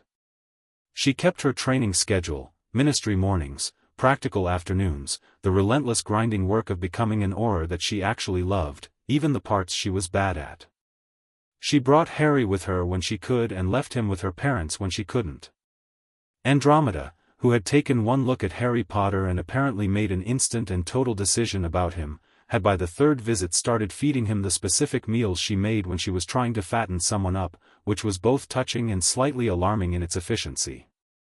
Ted Tonks, who was gentler about his emotional management than his wife, had sat with Harry in the garden one Sunday afternoon while Tonks and Andromeda argued about the bond's legal implications indoors, and when Tonks had come back out they'd been building something from sticks and it had looked, from the doorway, like two people who'd found a mutual understanding without needing many words to get there. Harry had been, at Privet Drive, essentially untouched by love for 8 years. The Tonkses were the kind of family that made physical affection look easy and natural and unconscious, her mother's hand on a shoulder, her father's laugh, the specific comfortable weight of being in a room with people who were glad you were in the room. She watched Harry receive all of it in the careful, sideways way he received good things, not rejecting it, not overwhelmed, just absorbing it incrementally, like someone learning that warmth doesn't burn. October came cold and fast. She was 3 weeks into a new training module, advanced fieldwork, actual operative scenarios with Moody directing from behind a two-way mirror, when the ministry sent the letter. It arrived on a Tuesday, on ministry stationery, with the Wisengamot seal at the top, and it was addressed to both her and to Harry's registered magical guardians, the Dursleys. It was phrased carefully in the way of official documents that were trying not to sound like what they were.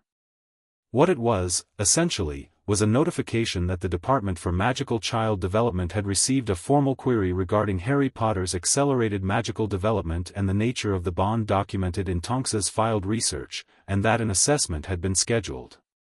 She read it twice. Then she read the small print at the bottom, which was where the actual information always lived in ministry documents, and found the name of the officer who'd filed the query, Dolores Jane Umbridge, Senior Undersecretary to the Minister. She put the letter down. Picked it up again. Put it down. "What's wrong?" Harry said. He was at the table with a book on basic charms theory that he'd been working through with the methodical focus he brought to everything. He'd read it once through at speed for the story of it and was now going back and actually doing the exercises, which he'd invented a wandless version of that Tonks was fairly sure wasn't technically in the curriculum. "Nothing's wrong," she said, which was the closest she'd come to lying to him. "There's a letter from the ministry. They want to assess you." He looked up. "What kind of assessing?" "The kind where they look at your magical development and decide whether it's," she considered her words, "appropriate." Harry put down his book. He'd gone still in the specific way he went still when he was thinking clearly about something that could go badly. "And if they decide it isn't?" "They don't get to decide anything unilaterally. I have legal standing. So does my solicitor." She held his gaze. "I told you I'd tell you when something was actually a problem. This is a nuisance. There's a difference." "What does nuisance mean?" "It means someone is fishing for leverage and hasn't found any. This is the paperwork stage." She tapped the letter. "We respond. We document. We cooperate on our terms and make it very clear that we know how this game works." Harry looked at her for a moment. "You're annoyed." "I am annoyed. But you're not worried." "I'm not worried." His eyes dropped back to the book. He picked it up. "Okay," he said, and the ease of it, the simple, grounded trust of it, hit her in the chest in the specific way Harry's trust always hit her in the chest, unexpectedly and with considerable force. She went to call Clara. Clara was, predictably, 3 steps ahead of her. "I saw the Umbridge name and assumed it was coming," she said. "I've drafted a response. She's fishing for grounds to invoke the unusual magical development clause. It gives the ministry broad authority to intervene in cases where an underage wizard's power is developing in ways deemed socially hazardous. It's badly worded legislation from 1947 and it's been used to take children from unconventional families before. Not this time. No, Clara agreed. Not this time. But we need to be careful about the assessment itself. If they assess him and find development that they can characterize as hazardous, his development isn't hazardous, it's exceptional. Two different things in practice. Same thing on a ministry form, if the examiner is motivated. Clara's voice went brisk. Do you know why Umbridge is involved? I have suspicions. Lucius Malfoy had a seat on the Wisengamot and connections throughout the ministry. She didn't have evidence of a direct line between Malfoy and this inquiry, but she had the specific instinct of someone who'd spent a year learning to read patterns in the dark. Someone with access to the Wisengamot seal and reason to find Harry's development concerning fed this to her. Can you prove it? Not yet. Then we respond to the letter on its own merits. Clara was already writing. Tonks could hear it. Assessment can proceed, date to be agreed, location to be our choice, examiner to be neutral. I'll push for an independent assessor rather than ministry internal. And we want any findings reviewed by a panel rather than an individual. Can we get that? We can demand it. They'll push back. We'll meet in the middle somewhere reasonable. A pause. Tonks. What's the boy's actual development level? She thought about the wand. About the bread on the duck pond. About the book circling his sleeping form. About 3 weeks of kitchen table magic theory and what he'd done with it. Advanced, she said. Substantially. How advanced?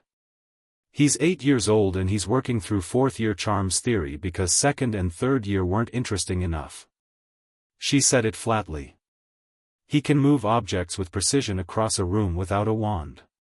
He can regulate his own accidental magic through intention. He will, in my professional opinion, be one of the most capable wizards of his generation. Clara was quiet for a moment. Right, she said. Then we want that assessment to happen, and we want it in the right conditions, in front of the right people, where those findings become a matter of record. Not the ministry's record. Ours. Tonks smiled, slowly. Clara, you're brilliant. I'm a solicitor, Clara said. It's largely the same thing. She told Harry over dinner, not the full strategic picture, but the honest version. The ministry wanted to assess his development, she was making sure that happened in conditions that were fair and accurate, and the results would go on record in a way that protected him. He listened, eating steadily, and when she'd finished said, You want them to see what I can actually do. In the right context, yes. So they can't misrepresent it later. Exactly. He considered this. Pushed a piece of broccoli thoughtfully around his plate. What if what I can actually do scares people? She put her fork down. Harry. Look at me. He did. You're 8 years old and you're extraordinary. Some people are going to be frightened of that. Some people are going to try to manage it or diminish it or control it. That is their problem, not yours. She held his gaze. I am not going to let you grow up thinking your power is something to apologize for. Are we clear? He held her gaze for a long moment. Something in his face did the thing, the slow, incremental opening, the cautious belief. Clear, he said. They were washing up after dinner when the knock came at the door. Not the flue, the actual front door, which meant someone without flue access or someone choosing not to use it. She handed Harry a tea towel and went to answer it. Albus Dumbledore was at her door. This was, she registered, the first time he'd come to her. The Hogwarts meeting had been on his territory, by his arrangement. This was different, and she processed the difference in the half-second before she stepped back and let him in. He was in Muggle clothes, quite good ones, actually, dark blue and well-fitted, which was either a genuine attempt at blending in or Dumbledore's idea of what blending in looked like, which produced roughly the same result as making a blue whale wear a hat. He carried nothing and seemed entirely at ease with having arrived without invitation. I hope this isn't a bad time, he said. It's after dinner, she said. Harry's in the kitchen. I know. He looked toward the kitchen door, and something in his face was very human in that moment, not strategic, not calculating, just old and complicated and aware of the weight of what he'd carried for 12 years. May I meet him properly? She thought about it for one honest second. Then she said, yes. But I stay in the room. He inclined his head. She went to the kitchen doorway. Harry. There's someone here who'd like to meet you. Harry came out with the tea towel still in his hands. He looked at Dumbledore with clear, direct attention, no awe, no intimidation, the same level assessment he brought to everything, and Dumbledore looked back at him with an expression she hadn't seen on him before. Less the headmaster. More something older and quieter than that. Harry, Dumbledore said. I'm Albus Dumbledore. I know, Harry said. Tonks told me about you. I imagine she did.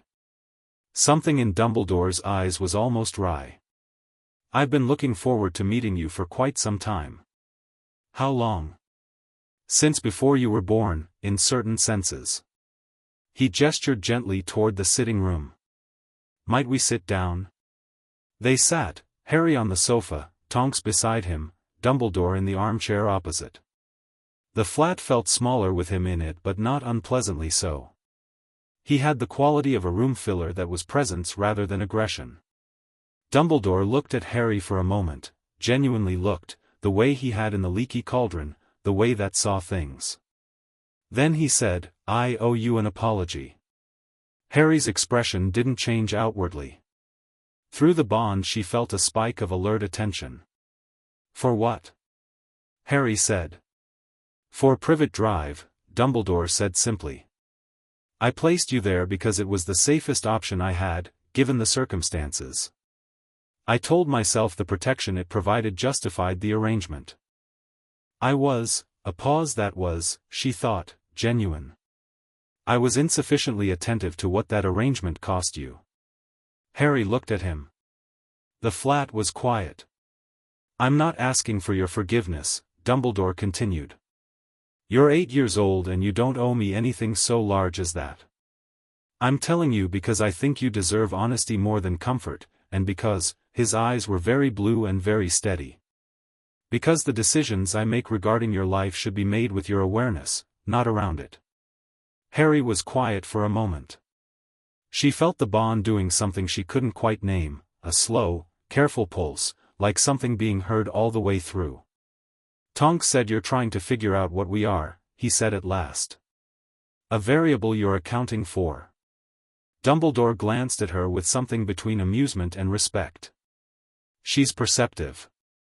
So are you accounting for us, or are you talking to us? The question was, coming from an 8-year-old, genuinely arresting.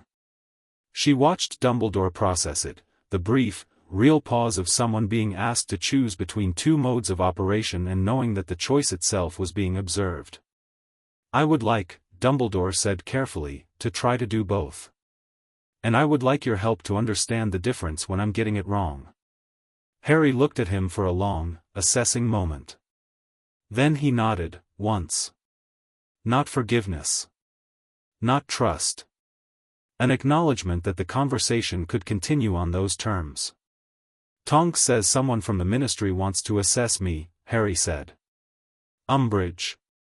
I'm aware of the inquiry. Dumbledore's voice cooled by a fraction, precisely that much and no more. It was not initiated with my knowledge or approval. Malfoy? Tonks said. I have reason to believe Lucius is involved, yes. He looked at Harry. There are people in the wizarding world who find your existence inconvenient, Harry. Not because of who you are, but because of what you represent. A power outside their control. Am I a power outside anyone's control? Harry said. Dumbledore smiled, and it was a real smile, the kind that reached things. Not yet, he said. I suspect that will change. Good, Harry said, with a simplicity that made Tonks cover the lower half of her face with her hand for a moment, pretending to rub her jaw. Dumbledore stayed for an hour. They talked about Hogwarts. Harry had questions that were pointed and specific and occasionally made Dumbledore's eyebrows lift by a fraction. They talked, briefly and carefully, about Harry's parents, and she watched Harry's face during this part with a protective attention she couldn't entirely suppress.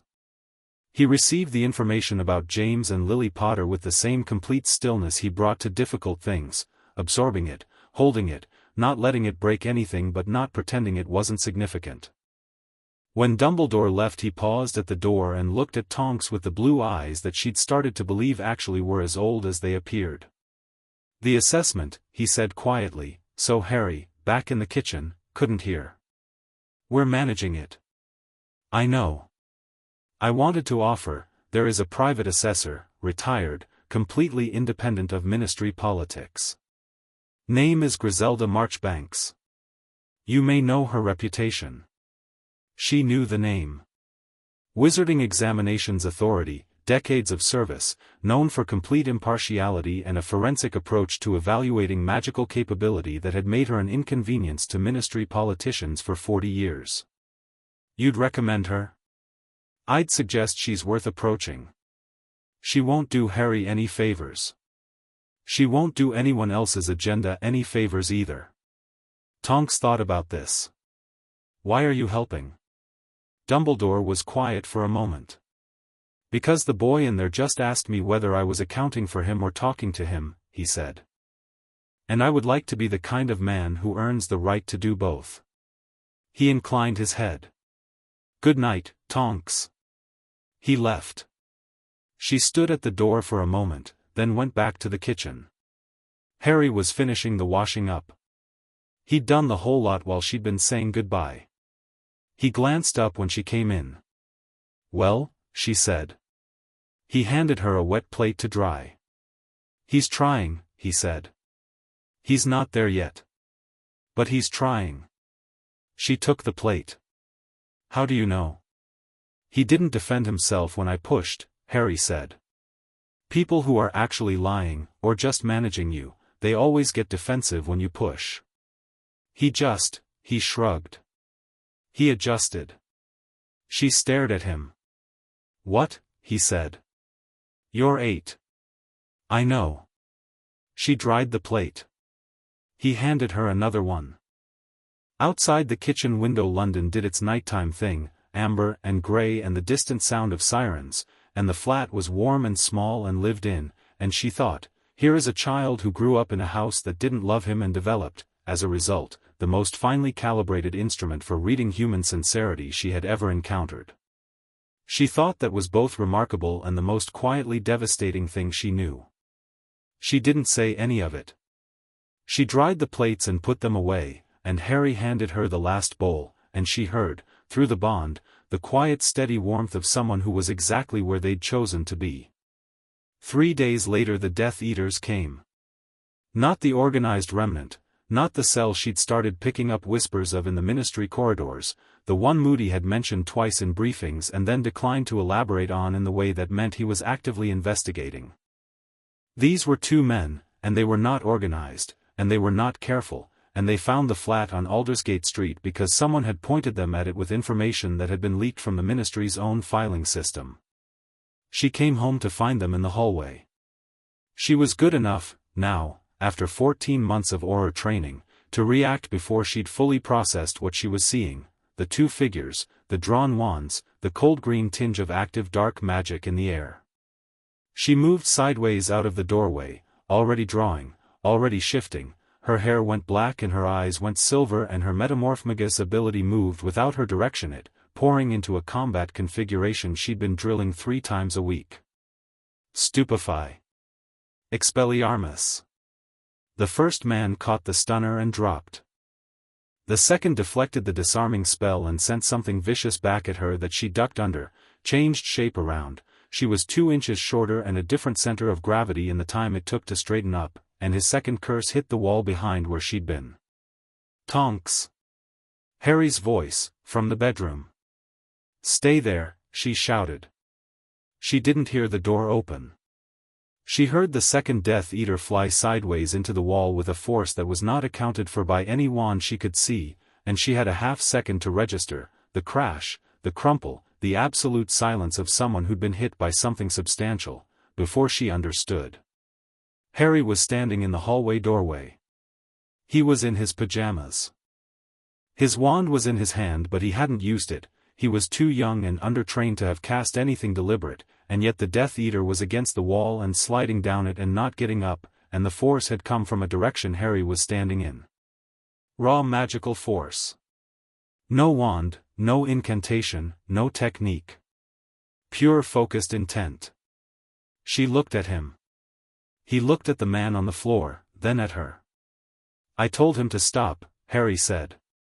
"What do you mean you told him? He was going to hex you from behind." "I told him to stop." He looked at her steadily. The bond was humming, not with fear, she'd expected fear, but with something clear and very focused, like a note held perfectly. He didn't stop. So I pushed. She looked at the man on the wall. He was unconscious but breathing. The magic that had hit him had been, she could feel the residue, the thermal signature of it, immense and clean. Like a very large hand, very precisely applied. She bound both men, sent a ministry emergency signal, and then sat on the hallway floor and looked at Harry Potter standing in his pajamas, and she thought about Brandt's margin note, "The question is whether extraordinary is survivable." She thought, not for the first time, yes, but perhaps the question isn't whether Harry survives it. Perhaps the question is whether the wizarding world survives Harry. "Are you okay?" she asked. "Yes." He looked at the bound man. Then at her. "Are you?" "Fine." She meant it. "Your magic, that was the most deliberate application of raw force I've ever seen from an untrained." "I wasn't thinking about the magic," he said. "I was thinking about stopping him." He looked at his hands for a moment, the wand in one and the other open. "It's different when it's for something that matters." She filed that. Filed it in the specific part of her mind where she kept the things about Harry that she suspected the rest of the world was going to need a very long time to understand. 2 ministry Aurors arrived 8 minutes later, found 2 bound and unconscious men, and stared at Tonks for a long moment. "The second one," she said, nodding at the wall, "was the result of a wandless force application from the child in the bedroom." The senior Auror, a competent woman named Dawlish who had been in the field for 12 years, looked at the wall. Looked at the hallway. Did the same mental math Tonks had done. Looked at the bedroom door. "How old is the child?" she said. 8, Tonks said. Dawlish looked at the wall again. Then she wrote something in her report that she didn't read aloud, and Tonks suspected she was going to spend the next several days rereading it and not entirely believing it. Moody arrived with the second team. He looked at the scene with his magical eye doing its full rotation sweep, building the picture, and when he'd built it he looked at Tonks. She looked back at him. "Your door has a security vulnerability," he said. "I know. I'm fixing it." "The child." "I know." He looked at the 2 men on the floor. Then at the wall, and the particular impression in the plaster where one of them had connected with it. "Who pointed them here?" "Ministry Information System. Someone accessed my file." "Malfoy's people." He said it with total certainty. Not a question. "Most likely." He crouched down and looked at the first man, who was middle-aged and pale-eyed and had a forearm that he was careful not to touch but tilted toward the light, examining. "We'll see what these 2 give us." "You," he straightened. "Write your report tonight. Everything. Both of you." He glanced at the bedroom door. "Both." Harry wrote his own report at the kitchen table at 10 o'clock at night, in the neat small handwriting he'd been developing since she'd given him the good journal. He wrote what had happened in clear, sequential sentences, including the part where he'd used wandless force, including what it had felt like. He didn't dramatize. He didn't minimize. He wrote it the way she'd taught him, factually, completely, without apology. She read it over his shoulder when he was done and thought, Moody is going to read this report and it is going to rearrange several things he thinks he knows about the limits of underage magic. Good, she said. Exactly right. He capped the inkwell. Outside the window the city was quieter, London in the small hours, and the flat had the aftermath feeling of a place where something had happened and the air hadn't entirely resettled. They came because of the ministry file, Harry said. Someone at the ministry told them where we were. Yes. Which means the assessment, Umbridge and whoever's behind it, that's connected. She looked at him. He was still looking at the kitchen table, at his report, at the neat stacked pages. Same pressure from different directions, he said quietly. Someone trying to get to me through official channels fails. So they try unofficial channels. Two men in a hallway. He looked up. Who is it, do you think? Lucius Malfoy is the obvious candidate. He has ministry access, Wizengamot standing, Death Eater history and enough political cover to have avoided Azkaban. She was telling him this because he'd asked directly and because she didn't believe in the strategy of keeping Harry uninformed about things that concerned his own safety. He's not acting alone. There are others who see your existence as a threat. A threat to what? To the version of the story where Voldemort is gone but his influence isn't. She met his eyes. You survived him, Harry. That means he can be survived. That means he can be opposed. Some people built their entire position in the world on the assumption that he couldn't be. You're walking, breathing proof that they were wrong. Harry was quiet for a moment. I was 1 year old, he said. I know. I didn't do anything. My mum did. I know that too. Doesn't change what you represent. He sat with this. The kitchen was warm and the report was on the table between them and the bond was doing something steady and deliberate that felt like resolution, not calm, exactly, something more active than calm. Like a compass finding its direction. Right, he said finally. So what do we do about it? She looked at him across the kitchen table at 10:30 on a Thursday night, this 8-year-old boy in his pajamas who'd knocked 2 grown adults out of commission and was now asking what they did next, and she thought, I am going to make sure this child has every single tool he needs. Every piece of knowledge, every skill, every understanding of the world and its systems and its failures. Nobody is going to be able to use his ignorance against him because he is not going to have any. We do the assessment, she said. Publicly, correctly, with Marchbanks. We make sure what you can do is on record, accurately, in a way nobody can misrepresent. She paused. And we find out who's leaking ministry files. And then? And then, she said, we make it very clear to whoever is doing this that they've picked the wrong fight. Harry looked at her for a moment. Then he picked up his report, tapped the pages straight, and set them back down. Okay, he said. Can we have tea first? She laughed.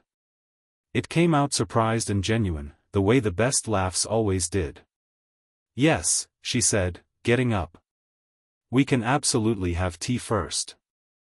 Chapter 4, Wolves and Wands. The assessment was scheduled for the second Saturday of November, in a private room at the Wizarding Examinations Authority offices on Atwaters Lane, and Griselda Marchbanks arrived 20 minutes early and immediately rearranged all the furniture.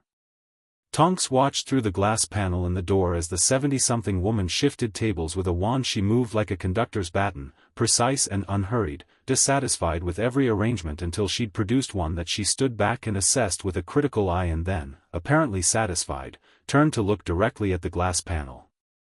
As if she'd known the whole time. She's going to be brilliant, Tonks said. She's already frightening, Harry said beside her. Those are the same thing, coming from her. They went in. Marchbanks was small and tremendously upright, with the kind of face that had been severe for so long it had become a kind of architecture, structured, permanent, not unkind but not indulgent either.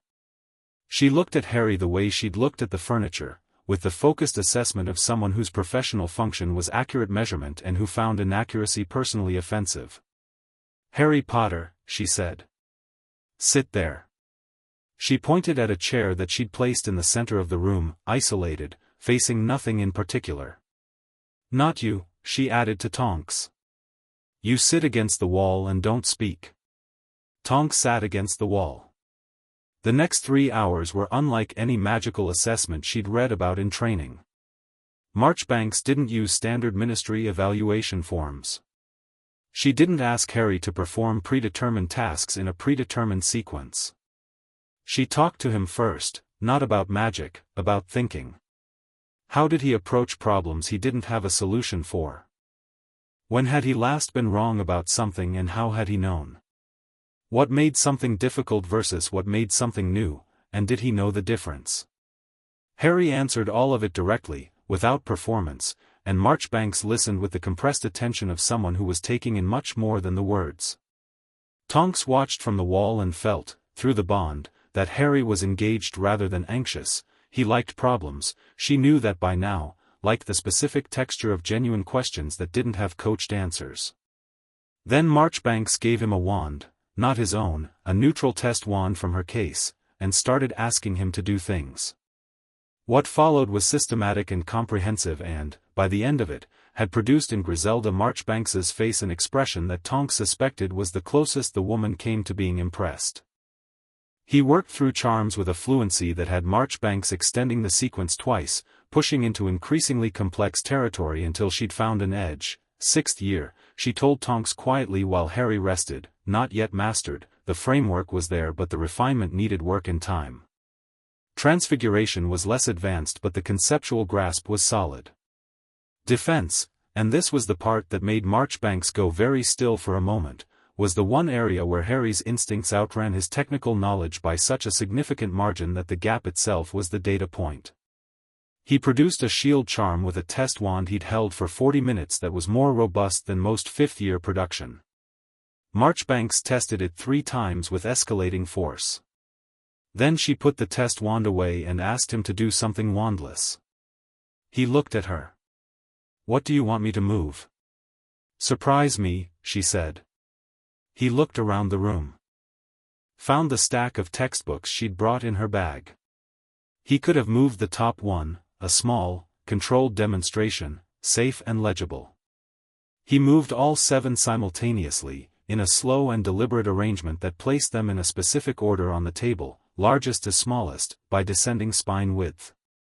He did it the way he did everything that was easy for him, without expression, without drama, as though it was simply the obvious thing to do.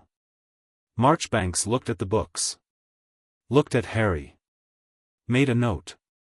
She sent him outside for 10 minutes after that, and when the door had closed she turned to Tonks with an expression that had shed its professional neutrality by about 30%. "How long have you been working with him?" she said. 6 weeks of regular instruction. Before that, 6 weeks of informal conversation about magical theory. No structured wand training prior to your involvement? None.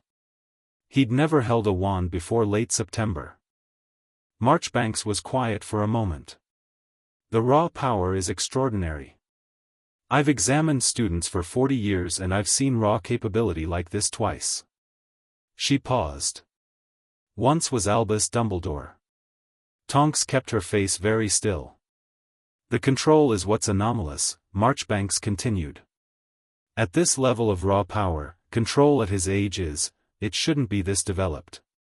Not without years of formal instruction." She glanced at the door. "The bond, I assume." "The bond gives his power a framework." "Structure." "More than structure." Marchbanks looked at her directly. "Your magical core is acting as a template. Not teaching him, templating him. His magic is developing along the architecture of yours. That's why the control is advanced. He's not building technique. He's inheriting it." Tonks stared at her. The research had gotten her close to this but not this far.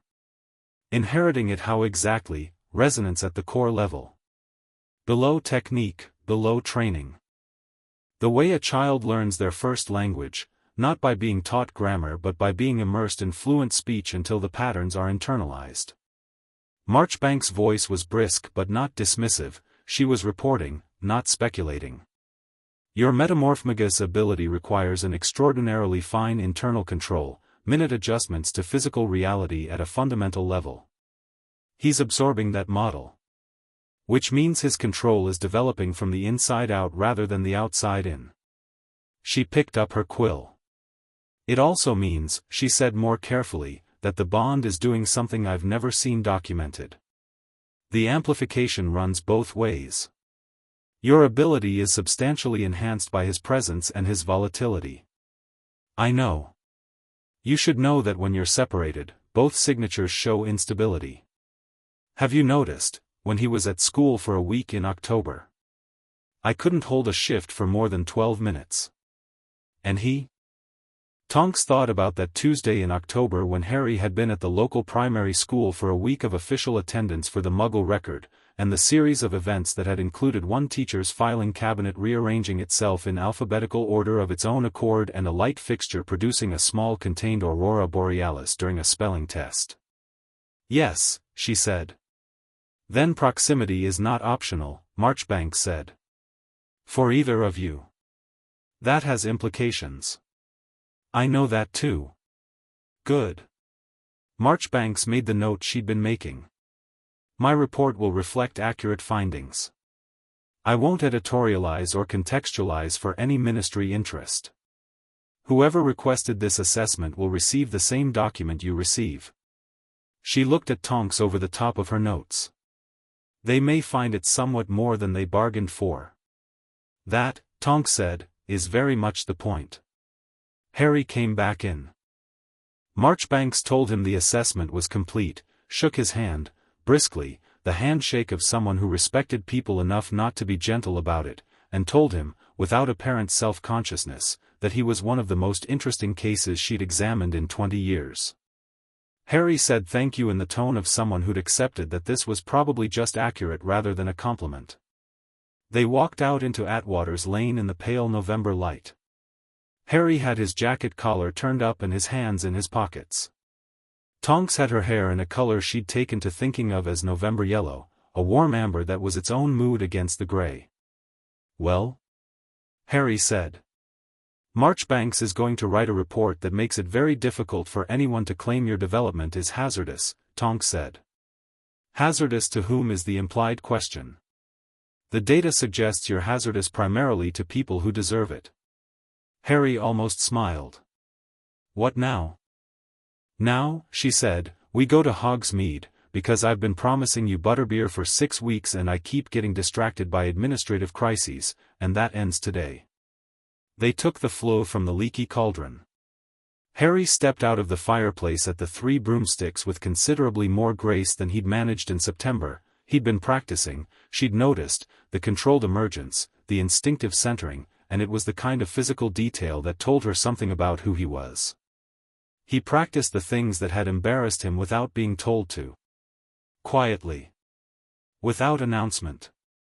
The 3 broomsticks was half full on a Saturday afternoon, mostly Hogwarts students on a Hogsmeade weekend, a scatter of locals, a group of older wizards near the fire having a conversation they were keeping below the noise. Tonks got 2 butterbeers from Madame Rosmerta, who gave Harry a look of undisguised curiosity that Harry received with total equanimity, and they found a table near the window. Harry wrapped both hands around the mug. Took a sip. His expression did the thing, the quiet, involuntary pleasure of something unexpectedly good. Oh, he said. Right? It's warm all the way down. That's the whole point. She settled back in her chair. Butterbeer is the magical world's single greatest achievement. Better than wands? Marginally. He smiled properly this time. She tracked it, not making it obvious that she was tracking it, but noting the way it had gotten incrementally easier over the past 2 months, how the caution was still there but it was receding, how the smile reached his eyes now with reasonable reliability. They were halfway through the butterbeers when the door opened and the man came in. She knew him instantly, from photographs in training files and, longer ago, from her mother's careful selective mentions of the people the Black family had either produced or destroyed. He was thin in the way of someone who had once been lean and was now something past lean. Worn, was the word that came to her, worn the way good tools got worn, the useful essence still there but the surface markedly older than it should have been. Brown hair threaded with gray at 33, which was wrong by about 15 years. A patched cloak. An expression that had settled, habitually, into a kind of preemptive apology. Remus Lupin stopped just inside the Three Broomsticks door, scanning the room with the automatic alertness of someone who'd spent too long being careful, and his eyes found Tonks and stilled. She'd known he was in Hogsmeade. She'd known it in the same way she knew a lot of things, because Moody had mentioned it in passing in the particular way that meant he wanted her to know and didn't want to be seen directing her. Remus Lupin, former Order of the Phoenix, friend of James Potter, currently surviving on translation work and the generosity of people who could look past what he was and what the world had decided that meant. She raised her hand. Waved him over. He came, with the visible reluctance of someone who'd been seen and couldn't plausibly pretend otherwise. "Tonks," he said. "Lupin. Sit down. This is Harry." The look that crossed Remus Lupin's face when he registered who was sitting across the table from her was the most complex 3 seconds of facial expression she'd seen in recent memory. It cycled through, recognition, old grief, something that might have been joy if joy didn't hurt so much, careful suppression of all the above, and a landing point of very controlled warmth that didn't fully disguise any of what had preceded it. He sat. Looked at Harry properly. Harry looked back. "You look like your father," Remus said, quietly. Harry didn't flinch. He considered this the way he considered most things. People keep saying that. It's true. You have your mother's eyes, though. A pause. I was James's friend. At Hogwarts and after. I'm sorry, I should have found you sooner. I should have. He stopped. I'm sorry. Harry looked at him for a long moment. Why didn't you? He said. Not accusatory. Genuine. Remus was quiet for a moment, and she watched him decide between the comfortable version and the honest one. Because I'm a werewolf, he said. And the world doesn't make it easy to be that and also be, he gestured vaguely. Present. In people's lives.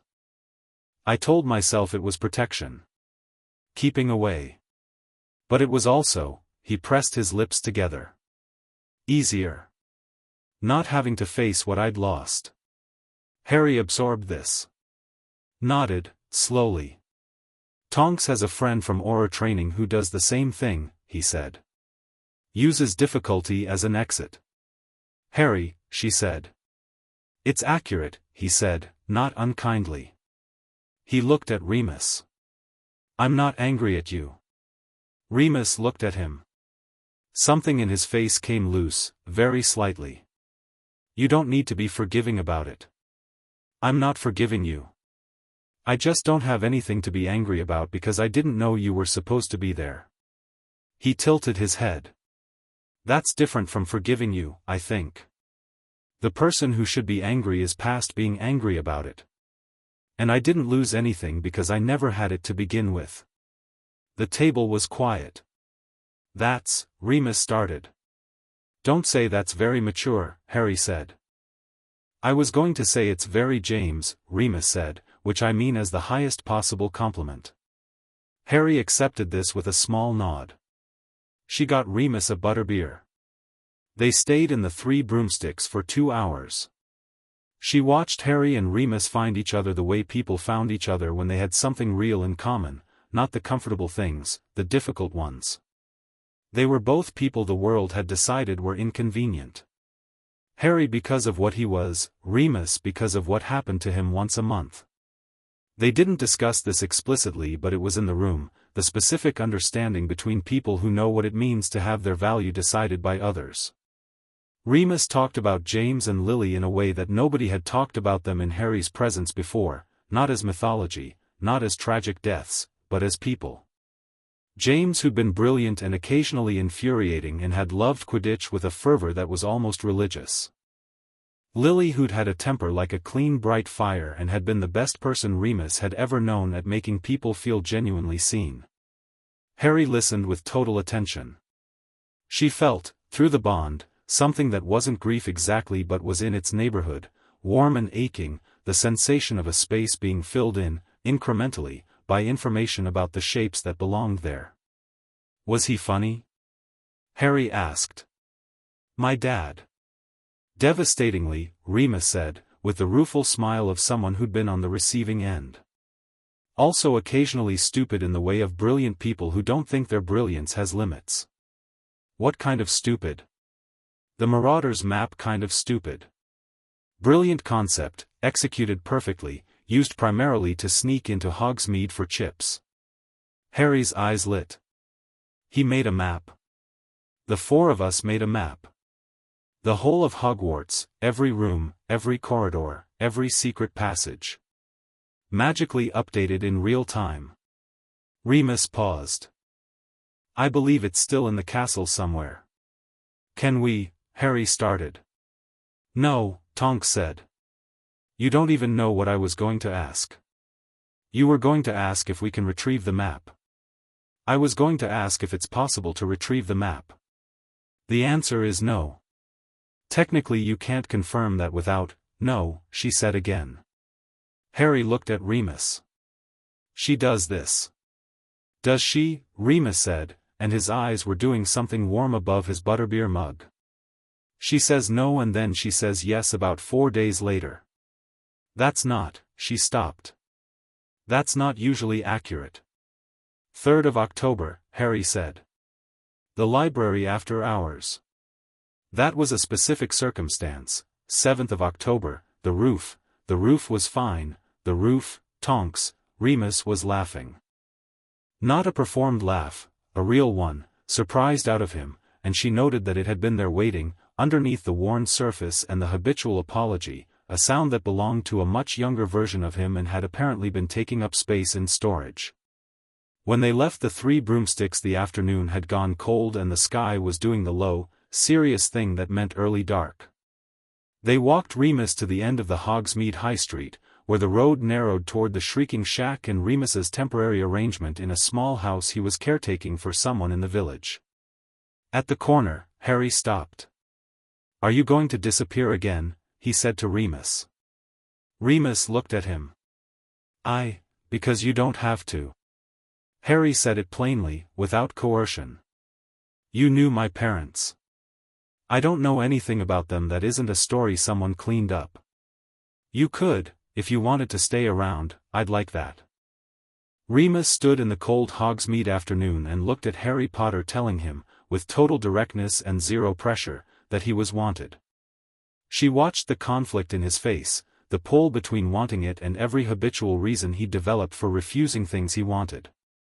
All right, Remus said. It was not a full commitment. But it was more than he'd given anyone in years. She could see that in the way he said it, the weight it had. Harry nodded. Okay. They walked back toward the flue. Harry was quiet in a way that was processing rather than troubled. Through the bond she felt the war-making thing still running, the James and Lily-shaped space being filled in, and underneath it a simpler and more immediate warmth, the one she'd started associating with Harry deciding he liked someone. He's going to write, he said. He said he would. He meant it. I thought so too. I want him to come to the flat, Harry said. For dinner or something. Can we do that? I'll ask him, she said. I'll ask him, he said. He's less likely to say no to me. She looked at him sideways. You're 8 years old and you're already leveraging social dynamics. I learned from the best, he said, and it was entirely unclear whether he meant her or the universe in general, and she decided not to ask. Remus wrote on Monday. A short note, careful and slightly formal in the way of someone who'd gotten out of the habit of personal correspondence and was finding it unfamiliar. He mentioned that he was in Hogsmeade until the end of November and that he'd enjoyed the afternoon. He asked if Harry was settling in well. Harry wrote back on Tuesday. The letter was 3 pages and included a detailed account of the assessment, an explanation of the resonance bond with supporting theory that was, she noted, substantially more organized than most adults would have produced on the topic, and the information that the flat was near the British Library, which had very good books. He ended it with, "I'd like it if you could come for dinner. Tonks makes passable pasta and I'm learning to make soup. Monday works for us." He showed it to her before he sent it. She read it. "You put passable. Accurate. My pasta is perfectly good. It's passable. You ate 3 bowls last Tuesday." "Passably," he said. She sealed the letter. Remus came for dinner on Monday. He showed up with a bottle of wine for her and a book for Harry, an old, slightly battered copy of Hogwarts, a history that had notes in the margins that she recognized, after a second look, as being in more than one handwriting, layered over years. "This was the copy the 4 of us used," Remus said, handing it to Harry. "Sirius drew in the margins in 2nd year and it escalated from there." He paused. "James's handwriting is the green ink." Harry opened it. Found green ink on the 2nd page, a correction to a statistic about the founders that was written in a slanted, energetic hand with a small drawing of a stag in the corner. He stood in the hallway and looked at it for a long moment. "Thank you," he said. His voice was level. Through the bond she felt the war-making thing spike and resolve into something quieter and more settled, like a root finding soil. Dinner was good. The soup was excellent, better than the pasta, she'd conceded privately and said nothing about publicly, and they sat around the kitchen table in the warm light and Remus and Tonks argued about ministry politics while Harry listened with the expression of someone filing things, and at one point Remus said something about Fudge's approach to werewolf legislation that made Harry look up sharply and say, "That's designed to marginalize a population, not address a risk," with the clarity of someone who'd been reading about institutional power and recognizing the patterns, and Remus stared at him for a moment and then said, quietly, "Yes. Exactly that." After dinner Harry took the Hogwarts, a history to his room, and Tonks and Remus sat at the kitchen table with wine and the particular quiet of 2 people who'd just eaten together and hadn't run out of things to say but were comfortable enough not to rush it. "He's extraordinary," Remus said. "He really is." "How much of that is the bond?" "The power level. The bond amplifies both our cores. The capability development is accelerated by the resonance. She searched for the right word, the person is entirely him." Remus turned his wine glass. "He said I didn't have to disappear again." "I know. Like it was simple. For him it was simple. For you it's," she looked at him. "You can tell me it's complicated if it is. I'm not going to be Marchbanks about it. Marchbanks is a terrifying woman. She's brilliant." "Same thing," he said, echoing what Harry had said that morning, and she smiled. "Stay," she said. "Not disappear. Whatever capacity works for you, letters, occasional dinners, whatever. But don't use your situation as an excuse to leave when staying would be better." Remus was quiet. "Moody told me you were in Hogsmeade deliberately," she said. "So I'd find you. I assumed. He thinks you're useful. I'm broke and unemployed and I turn into a monster once a month. You were one of the best defense against the dark arts practitioners the Order had and you're one of 3 people alive who knew Harry's parents as people rather than mythology, and I find the broke unemployed monster framing somewhat reductive." She topped up his wine. "I could use someone who knows what they're doing in the field. I'm still a trainee and I have an 8-year-old whose development is, the pace is accelerating, Remus. The bond is feeding back. His power is growing and my ability is keeping up with it and I don't always know what I'm looking at." Remus looked at her. "You're asking me to help," she said. "Teach him what you know. Be around. Be the thing he asked you to be, which is someone who knew his parents and isn't going to vanish." She held his gaze. "You're not protecting anyone by being absent. You're just protecting yourself from caring too much and losing it again. The silence was longer this time. That's a fairly precise landing, he said. I've been around Harry for 2 months. The directness is contagious. He exhaled. Turned the wine glass again. I could tutor him, he said. Defense, primarily. It's the area where instinct is outrunning technique. That gap needs closing before Hogwarts. Before Hogwarts. She nodded. Good. Start after Christmas. I'll set up a proper space in the flat, I'll move the camp bed. Where will you sleep? Sofa. You could get a larger flat. I like this one.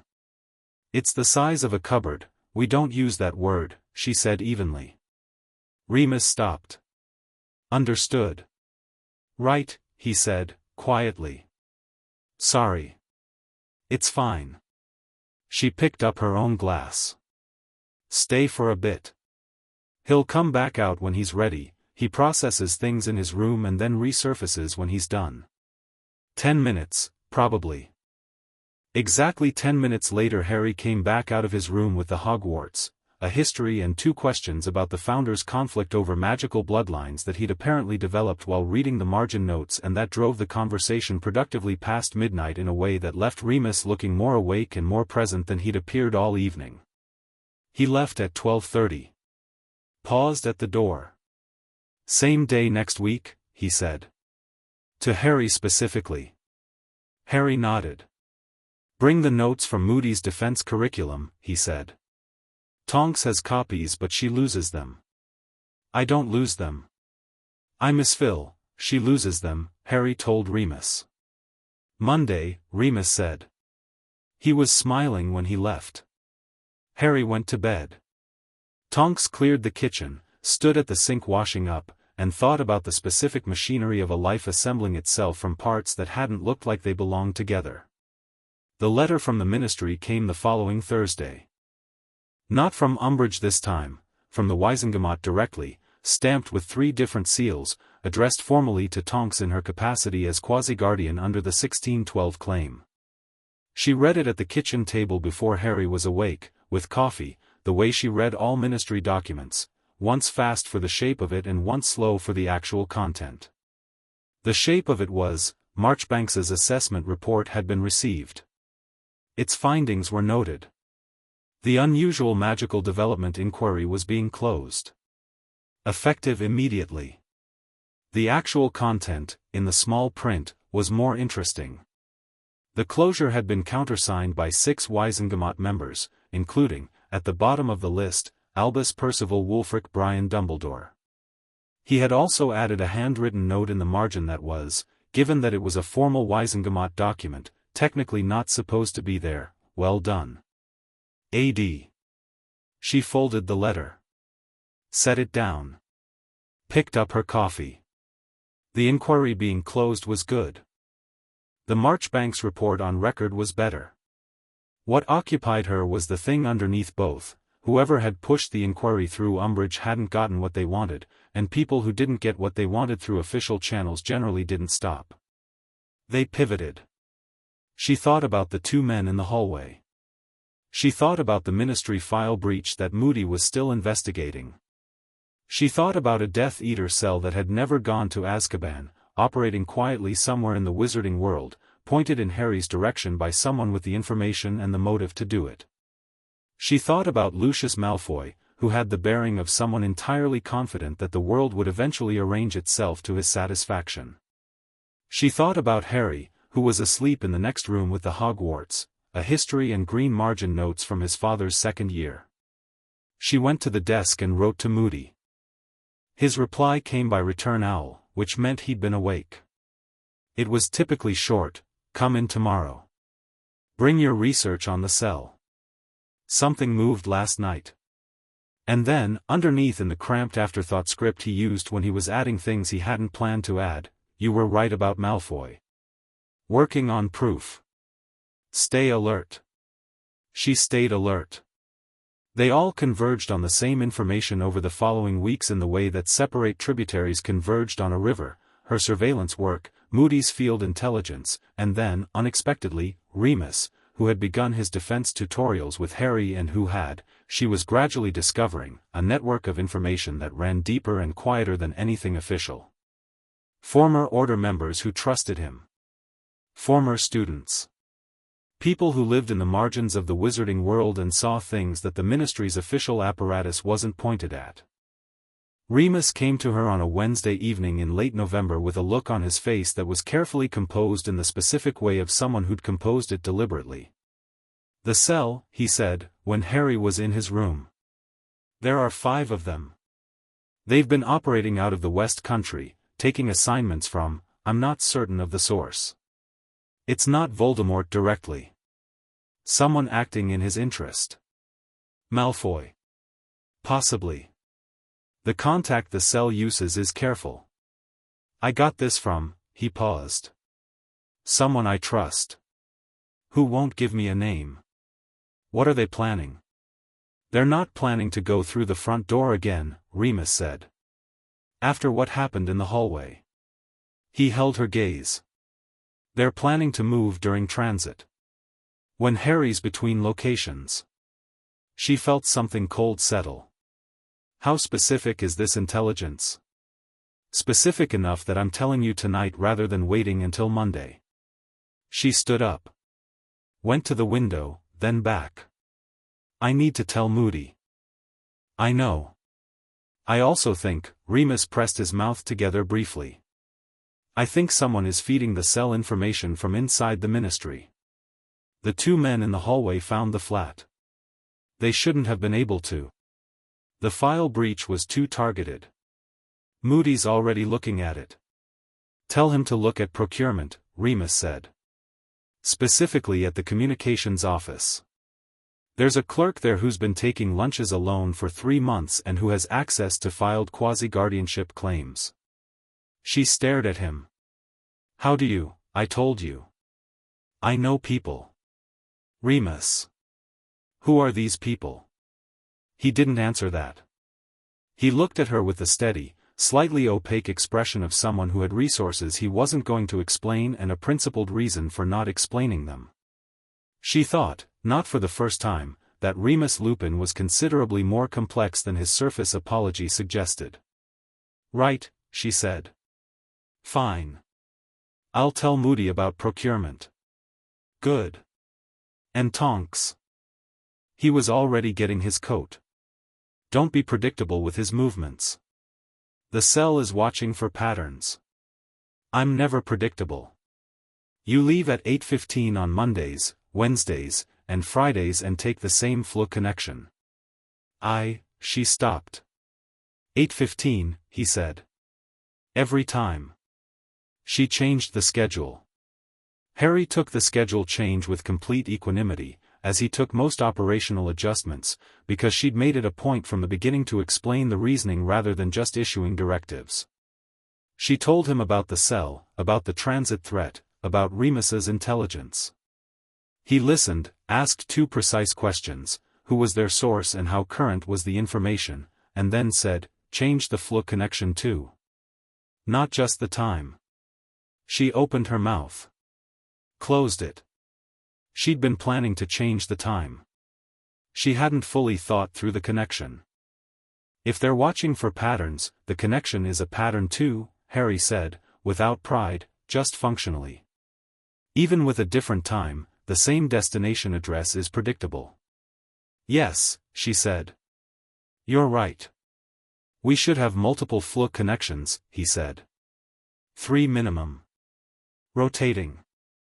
That's a security protocol that active orders, we should do it." They set up 3 flu connections.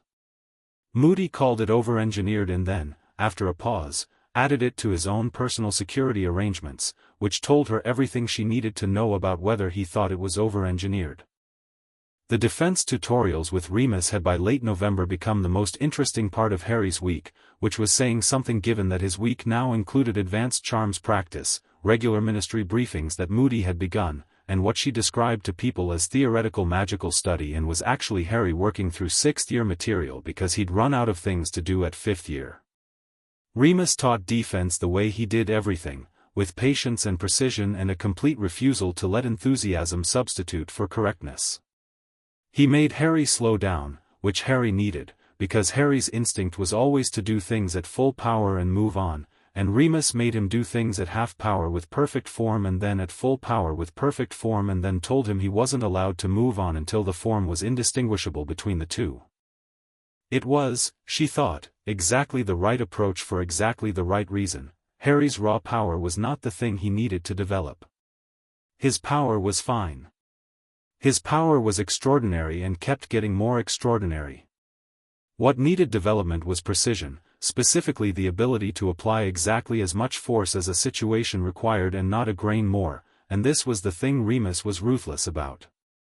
She watched one Tuesday afternoon from the hallway doorway, unannounced, as Remus made Harry cast a stunning spell at a training dummy 17 times in a row, stopping him after each one, adjusting, sending him back. Harry was visibly frustrated by the 12th repetition, not at Remus, she thought, but at himself, at the gap between what he could feel his magic doing and what Remus was asking it to do. On the 17th attempt the stunner hit the dummy and the dummy went down cleanly, no excess force, no residual discharge, no scorching of the surfaces around it. That, Remus said. Harry looked at the dummy. Took 17. Yes. And the next time it'll take 12. And the time after that it'll take 6. And eventually, Remus picked up the dummy and reset it, it'll take 1, every time, exactly right. He looked at Harry. Power is loud. Precision is quiet. You want to be able to do both. Harry picked up his wand. Set his feet. Again, he said. She walked away from the doorway and went to make tea and thought about Remus Lupin finding, in a small flat in London, the thing he'd been navigating around for 12 years, people who wanted him present and didn't make conditions about what form his presence had to take. The cell moved on a Friday in the 2nd week of December. They'd changed the flow time, the connection, the route, the day, or rather Harry had moved through the world in a way that was not the same on any 2 consecutive occasions, because once he'd understood the problem he'd started solving it with the instinctive creativity he brought to all problems, and so the cell had a surveillance challenge that was now much harder than it had been in October. But they moved anyway. Because they had a deadline Tonks didn't know about, or because someone had pushed them, or because waiting was running out of options.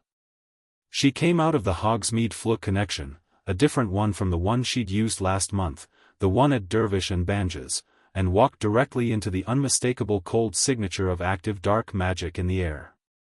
Not close. A street over. But present and recent. Harry was 3 steps behind her. She had her wand out before she'd finished the thought. Stay close, she said. I know. They moved toward it. Not because it was strategically sensible, it wasn't, the strategically sensible choice was to apparate away immediately, but because the source of the magic signature was between them and the secondary exit point, and also because neither of them was, if she was being honest, constitutionally suited to retreat when there was a direct threat locatable and proximate. 2 of the cell's members were in the alley beside Honeydukes. She saw them before they saw her, which was the only advantage that mattered. One was watching the main street, one was watching the alley entrance, coverage that assumed a target moving predictably, on a known route, which they hadn't been. She hit the watcher with a stunner before he'd completed his turn. The second one had faster reflexes and got a shield up, and then Harry was beside her and the shield came apart under a focused wandless push that Harry delivered with the precision of someone who'd done it 17 times in a row in a living room in London until it was exactly right. The second man went down. She had her wand at the third one, appearing from the shadows at the far end of the alley, before she'd registered there was a third. He cast something she sidestepped, shifting shape in the same motion, 3 inches taller and a different center of gravity, and the follow-up curse went past her shoulder. Stupefy. Harry's wand. His voice. Clean, precise, exactly enough force. The third man dropped. The alley was quiet. Snow had started at some point during the previous 30 seconds, she noticed it now, fine and soft, settling on the shoulders of 3 unconscious Death Eaters. Harry stood with his wand out, breathing normally. His hair had snow in it. He was, she noted, not frightened, the bond confirmed it, a clear and steady signal, focused and competent and present. He was, she thought, the most unfrightened person she knew in a fight. Third one, she said. I saw him when we came around the corner. He lowered his wand. He was positioned wrong if he was a lookout. Too far back. Good eyes. Remus said always count shadows. He holstered his wand with a motion she recognized, the same one she used, because he'd picked it up by watching her, and she felt, at the sight of it, a complicated and entirely disproportionate thing in her chest. Who called the ministry? Moody has a tracking signature on my wand for field situations. She was already sending the signal. He'll be here in 4 minutes. Harry looked at the 3 men. 5, he said. What? Remus said there were 5 in the cell. He looked at both ends of the alley. 2 and 1 makes 3. She looked up. At the roofline, at the main street intersection, at the angles. Stay here, she said. No. Harry, 2 more and you're outnumbered without me, he said, not stubbornly, factually. And the bond degrades at distance anyway. My control gets worse. She couldn't argue with the factual version of this. She hated that she couldn't argue with the factual version of this. Behind me, she said. Yes, he agreed, which was not the same as promising, and she knew it and moved anyway. The other 2 were on the main street, and they'd heard the commotion in the alley, and they were not waiting for confirmation. They came in fast, professionals, she thought, or something adjacent to professionals, moving with coordination, splitting angles, trying to put her between them. She did not end up between them because she changed direction in the middle of a stride, shifted her center of gravity sideways in a way that required being a Metamorphmagus to execute, and came at the nearer one from an angle he hadn't covered. The one she hadn't covered got his wand up. The curse he sent was green and she moved but not quite far enough and felt it clip her shoulder, cold and wrong, and suddenly her left arm wasn't responding correctly. Harry hit the second man with a stunner that was textbook, Remus's 17 repetition textbook, clean and precise, and then moved to her left side instantly, not to defend, because the man was down, but because he felt, through the bond, what she felt, the wrongness in her shoulder. What was it? He said. Flesh-freezing curse. It'll clear in 20 minutes. She kept her wand on the street. I'm fine. You're listing left. I always list left. You don't. He put himself at her left side and she felt the bond flare, warm and immediate, his magic reaching toward hers in the specific way it did when she was damaged, not compensating, just present, a hand on a wall. Moody arrived in 3 minutes and 45 seconds, which was less than 4 minutes, which she decided to consider impressive rather than examine too closely. He took one look at the scene, 5 unconscious Death Eaters, 1 Auror with a frozen shoulder and a wand still drawn, 1 8-year-old standing at her left side with the snow still in his hair and his wand at his side and an expression of complete and slightly unsettling composure, and he said nothing for a full 5 seconds. Then he said, "How many of the 5 did the boy take down?" 2, Tonks said. Plus a shielding assist. Moody looked at Harry. Harry looked back at him without flinching, without posturing, without any of the things that being looked at by Moody tended to produce in people. Good positioning, Moody said. Your left coverage was the correct call. I know, Harry said. Moody's magical eye did a slow rotation. She thought she detected something in his expression that was not quite approval but was in the same postal district as approval. Get your shoulder sorted, he told her. Both of you, written reports, tonight. He looked at the 5 men on the ground. And then we're going to have a very long conversation about a clerk in the communications office. He was already moving. The clean, deliberate movement of a man who'd spent 40 years in the field and found, in action, a kind of peace that wasn't available to him elsewhere. Harry watched him go. Then he looked at Tonks. You should get the shoulder looked at properly, he said. St. Mungo's or your mum. My mum is faster. I know. He paused. You scared me for a second. When it hit you. She stopped. I'm sorry.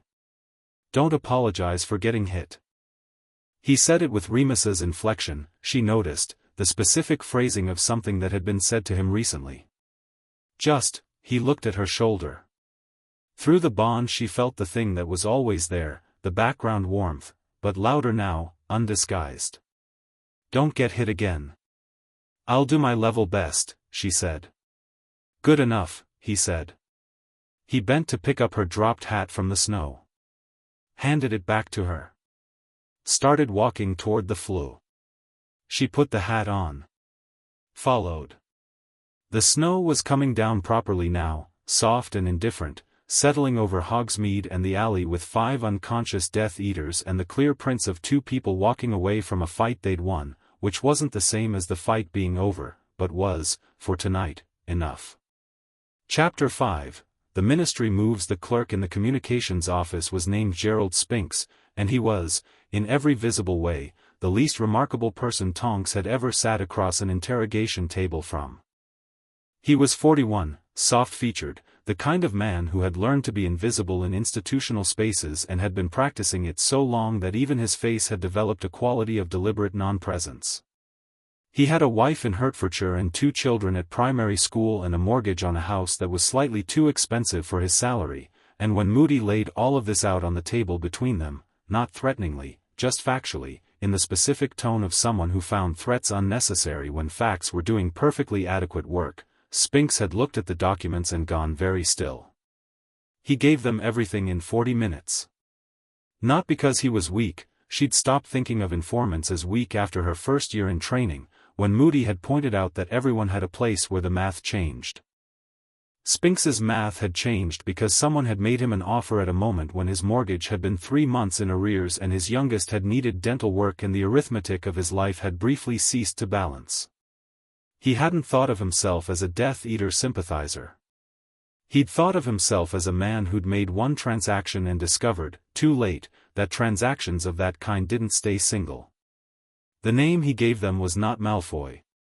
It was Avery. She knew the name from the trial records. Robert Avery Sr., tried and acquitted on imperious grounds in 1982, currently a low-profile presence in the Wisengamot's outer circles with a seat on 2 ministry advisory committees and a social relationship with Lucius Malfoy that went back to Hogwarts. He was not, by any surface metric, a significant threat. He was not, the surface metrics suggested, particularly powerful or strategically brilliant or ideologically fervent. He was the kind of Death Eater who had slipped through the immediate post-war reckoning by being exactly forgettable enough. This, Moody told her, was precisely why he was dangerous. The memorable ones went to Azkaban, he said, at his desk, the door closed, the file on Avery between them. The ones with the patience to be boring survived. He's been feeding the cell intelligence since at least October, she said. Spinks was his access point. Avery would have had the contact for the original file breach, the one that pointed the cell to the flat. And the cell is gone, Moody said. 5 men, all in ministry custody, none of them talking yet with the enthusiasm that Spinks had brought to the process. But Avery isn't the source. He's a conduit. Someone is giving Avery direction. Malfoy. Probably. Still not provably. Moody looked at the file. We're watching him. Carefully. For now, Avery is what we have, and Avery is enough to move on. Are you arresting him? Not yet. He folded his hands. If we arrest Avery now, whoever is directing him knows we're close and adjusts. We leave Avery in place, watched, and we follow the chain. He looked at her with both eyes, which she'd learned meant what he was saying was important. This goes no further than this room. Not even to the boy. She held his gaze. He's going to ask. Tell him it's active investigation. Tell him it's classified. Tell him the truth. Moody picked up the file. He'll accept classified if you tell him why it matters. She thought about Harry at 8 years old, who had never yet pushed for information she'd told him was operationally sensitive because he understood, with a precision that was slightly unsettling, the difference between being kept in the dark for her convenience and being kept in the dark for everyone's protection. He will, she said. Good. Moody turned back to his desk. Now. The assessment report. Marchbanks's report had been circulating for 3 weeks and had, in those 3 weeks, done exactly what she'd intended it to do, create a documented record so thorough and so precisely sourced that no motivated ministry official could characterize Harry's development as hazardous without directly contradicting an examiner of Marchbanks's stature and impeccable reputation. The inquiry was closed. Umbridge had not responded publicly. But the report had also done something she hadn't entirely planned for. It had been read by people she hadn't given it to. The first indication of this was a note from a Hogwarts professor she'd never met, a Phileas Flitwick, deputy head of Gryffindor and head of Ravenclaw, who wrote to say that if Harry Potter's charms capability was accurately represented in Marchbanks's assessment, then he was looking forward enormously to 1991.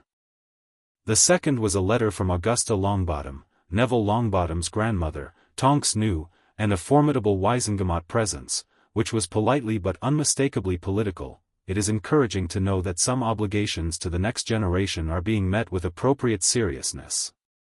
The third was a visit to the flat from Cornelius Fudge. He arrived on a Thursday afternoon in the second week of December, announced by a formal owl that morning requesting a meeting at her earliest convenience, which Tonks had spent approximately 4 minutes deciding was not convenient before concluding that the Minister for Magic showing up in a person's living room was better managed than avoided. She told Harry over breakfast. He was reading The Prophet, a habit she'd encouraged because reading the official narrative alongside the unofficial one was a useful skill, and he set it down and listened, and she felt, through the bond, the specific sharpening of attention that meant he was arranging information. What does he want? Harry said. I don't know yet. He's bringing someone. She read from the owl. A senior advisor. She'd checked the name. Cornelius had a new senior advisor, appointed 6 months ago, who had been quietly reshaping the minister's portfolio of concerns. The advisor's name was Percy Weasley, 22 years old, recent Hogwarts head boy, and currently, by all accounts, the most organized person in the ministry. Weasley, Harry said. He'd been reading enough wizarding history and politics to have a sense of the family. Different branch from the ones with the positions, she said. Younger, ambitious, very establishment. Are they a problem? Fudge is a problem in the way of politicians who confuse managing things with understanding them, she said. The advisor is unknown. Keep your eyes open. Harry went back to the Prophet. She refilled her coffee and thought about what Cornelius Fudge, who had been conspicuously absent from the Avery investigation and conspicuously present on the Marchbanks report circulation list, actually wanted from a meeting with a trainee Auror and an 8-year-old in a small flat in London. She thought, with reasonable certainty, that he wanted Harry. Not the way the cell had wanted him, not with violence, not with the blunt instrument. Fudge's ambitions were tidier and more institutional. He wanted a relationship with Harry Potter. He wanted to be the man who'd managed that relationship well, whose photo would eventually appear beside the boy who'd survived you-know-who could claim a pastoral stewardship over the wizarding world's most important surviving symbol. He wanted a symbol. She had a person. These were going to be incompatible. Fudge arrived at 2 o'clock. He was smaller than his ministry portrait suggested and had the specific energy of a man who was comfortable in rooms where he was the most powerful person and slightly less comfortable in rooms where that was unclear. He shook her hand warmly, looked around the flat with an expression he managed to keep neutral, and then turned to Harry with the particular smile of someone who had prepared a smile in advance. "Harry," he said. "Goodness. You look just like your father." "People keep saying that," Harry said pleasantly. Percy Weasley came in behind Fudge. He was tall, red-haired, with the bearing of someone who'd decided early that being the most competent person in a room was the only reliable form of security. He had excellent posture and the beginning of what would eventually be impressive organizational authority, and he looked at Harry with a directness she respected even before she'd decided what she thought of him. She put the kettle on. They sat in the living room, Fudge in the armchair with the particular ease of a man who was used to being seated comfortably in other people's spaces, Percy on the straight-backed chair he'd chosen himself, Harry on the sofa with his feet on the floor and his hands in his lap and that specific quality of attention he had in situations he was actively reading. "Well," Fudge said, with the warmth of a man who'd practiced warmth. "This is a wonderful thing. I've been wanting to meet you properly for some time, Harry." "Why?" Harry said. A brief pause. Fudge had prepared for charming and was finding the directness required a recalibration. "Because you're important," he said, recovering smoothly. "To the wizarding world. People care very much about how you're getting on." "Which people?" Another pause. "The wizarding community, in general, or people specifically?" Tonks, from the kitchen doorway, watched Fudge's smile maintain itself through something that was visibly costing him. Percy Weasley, she noticed, had stopped looking at his notebook and was watching Harry with an expression that was recalibrating in real time. "I care specifically," Fudge said. "And I want to make sure that the arrangements for your education, your welfare, your preparation for Hogwarts, are appropriate. Befitting your standing." "My standing," Harry said. That is to say, as someone of considerable significance to the wizarding, as a symbol," Harry said. The word sat in the room. Fudge opened his mouth. Closed it. "I've been thinking about this," Harry said, perfectly conversationally, as though he were discussing the weather, "since Tonks told me you were coming. You want to be associated with me because it's good for your political positioning. That's fine, I understand why you'd want that. But I want to be clear about what I am, which is a person, not a positioning exercise, and what that means for how any arrangement between us would have to work." He looked at Fudge steadily. "I don't perform for anyone. I don't endorse ministry policies as a favor. If I agree to be associated with you publicly, it's because I think you're doing something worth associating with, not because it's useful. Those are my terms." The room was extremely quiet. Fudge was looking at Harry Potter with the expression of a man who had arrived expecting to manage a child and was processing the information that no such child was available. She came in from the kitchen with the tea tray and set it on the table and said nothing, because nothing needed saying and because watching Cornelius Fudge recalibrate in real time was more interesting than anything she could have added. Percy Weasley spoke. "What would make something worth associating with?" It was a genuine question. Not sycophantic, not political, actual and direct, the question of someone who was genuinely curious about the answer. She looked at him with slightly more interest. Harry considered it. "Something that makes things better for more people than it makes things better for fewer people," he said. "That sounds obvious." "It isn't, because the people it makes things better for fewer are usually the ones with the influence to define what better means." He tilted his head. "Werewolf legislation, for example." Percy Weasley blinked. "What about it?" "It's designed to restrict rather than accommodate. There are ways to manage lycanthropy that make a person's life livable and keep everyone around them safe. The current legislation doesn't do either. It restricts employment, it restricts housing, it doesn't fund potion development that would make the transformation manageable. It's written by people who are afraid of werewolves, not by people who understand them." Fudge was looking at Harry with an expression she couldn't entirely classify. Not displeasure, something more complicated. The look of someone encountering a version of a thing they'd thought they understood and discovering the version they had was incomplete. "You know a werewolf," Percy said. "I know a person who is also a werewolf," Harry said. "Yes. Lupin," Fudge said, quietly, to no one in particular. "Remus Lupin. He was a friend of my parents," Harry said. "He tutors me in defense. He's extremely good at it." He looked at Fudge directly. "He can't get a teaching position because of the legislation. He survives on translation work and other people's generosity. He's one of the best defense practitioners I've met, and the wizarding world is wasting him because someone decided fear was a better policy than sense." The room was quiet again. Fudge picked up his tea. Set it down without drinking. "You're 8 years old," he said, not with disbelief, with something that was almost wonder, and almost troubled, and was probably both. "I know," Harry said. "Where did you?" Fudge stopped himself. "Started again. Who taught you to think about things this way?" Harry considered this honestly.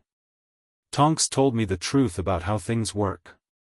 Remus showed me what the consequences looked like. I read a lot." He paused. "And I grew up in a house where the rules were applied unequally depending on who you were. You learn to see the machinery of that kind of thing pretty quickly when you're the one it's applied to." Something moved across Fudge's face. She thought, watching it, that he was a man who had made his career on not looking at things too directly, and that Harry Potter was very difficult to look at indirectly. Percy had been writing. She'd noticed it when he thought no one was watching, small, rapid notes in a notebook he was keeping below the table edge, the handwriting of someone capturing things they didn't want to forget. He looked up and caught her looking and didn't flinch. Just held her gaze for a second and then looked back at the notebook. He was filing it, she thought. All of it. "I came to offer support," Fudge said, at last, and he sounded, not defeated, exactly, but like a man who'd revised his agenda mid-meeting and wasn't entirely sure what the new one looked like. "The ministry's support. Resources, connections, preparation for Hogwarts. I still want to offer that." "Why?" Harry said. "Again. Because," Fudge paused. Looked at Harry, and she thought she saw something genuine surfacing through the political calculation, the way the actual face surfaced through the performed one sometimes when people were tired. "Because I was minister when Voldemort fell. That means I have a responsibility to what comes after." Harry looked at him for a long moment. The bond gave her something steady and evaluative. "That's the most honest thing you've said since you got here," Harry said. Fudge stopped. "What kind of support?" Harry asked. 2 hours later, Fudge and Percy Weasley left with a framework that bore almost no resemblance to whatever Fudge had arrived with. No photo opportunities. No endorsements. No managed public appearances designed around the minister's positioning. What Harry had agreed to, in the specific measured way he agreed to things, was this: a direct communication line to the minister's office that bypassed the standard ministry bureaucracy, access to the Wisengamot's classified historical records for his research, and a written commitment, signed by Fudge and to be filed with the Wisengamot clerk, to commission a working group on werewolf legislation reform. In exchange, Harry had agreed to 2 things: to meet with Fudge quarterly, and to send Percy Weasley the reading list he was currently working through, which Percy had asked for with the directness of someone who recognized a more rigorous curriculum than his own had been. She closed the door after them and turned around. Harry was still on the sofa, the tea getting cold beside him, looking at the middle distance with the specific expression of someone processing an interaction for the things he'd learned from it rather than the things he'd done in it. "That went differently than I expected," she said. "Fudge is better than his public presentation," Harry said. "He's let himself be managed by his instinct to be liked, and it's made him worse at being minister than he could be." He picked up the cold tea and drank it without seeming to notice the temperature. Percy Weasley is going to be more interesting than Fudge in 5 years. You got all of that from a 2-hour meeting. People show you what they are when the script runs out, he said. Fudge's script ran out about 3 minutes in. He got better when it did. She sat down on the other end of the sofa. The werewolf legislation. Remus doesn't know I did that. He's going to. I know. Harry looked at the window. He'll probably be annoyed. He'll definitely be annoyed. And then not annoyed. And then not annoyed, she agreed. He was right. Remus came for dinner on Monday and was told about the working group commitment by Tonks before Harry could soften the approach, and his face went through a sequence of things that included surprise, something that looked like it might become embarrassment, and then a very specific quiet that was the face of someone absorbing unexpected kindness without having a rehearsed response for it. You didn't need to do that, he said to Harry. I know, Harry said. I wanted to. Harry, it's a working group, Harry said. Not a solution. I know that. But it's a documented commitment and it's on record and it can be pointed at. He looked at Remus steadily. You shouldn't have to live the way you do. The legislation is wrong and it can be changed, and having the Minister of Magic on record saying it needs looking at is better than not having that. Remus was quiet for a moment. You're 8 years old, he said. It was exactly what Fudge had said and came from an entirely different place. People keep saying that, Harry said, for the 3rd time, and this time there was a thread of amusement in it. Remus looked at him. The expression on his face was, she thought, the one that went on the inside of people who'd been shown something they hadn't known they needed. Thank you, he said. Simply and completely. Harry nodded. Went back to the soup. The piece lasted 6 days. The letter arrived on a Sunday, Ministry official stationery, 3 seals, Wizengamot header. She read it at the kitchen table before Harry was awake and then sat with it for a moment and then went and made coffee and drank half of it and came back and read it again to make sure it said what she thought it said.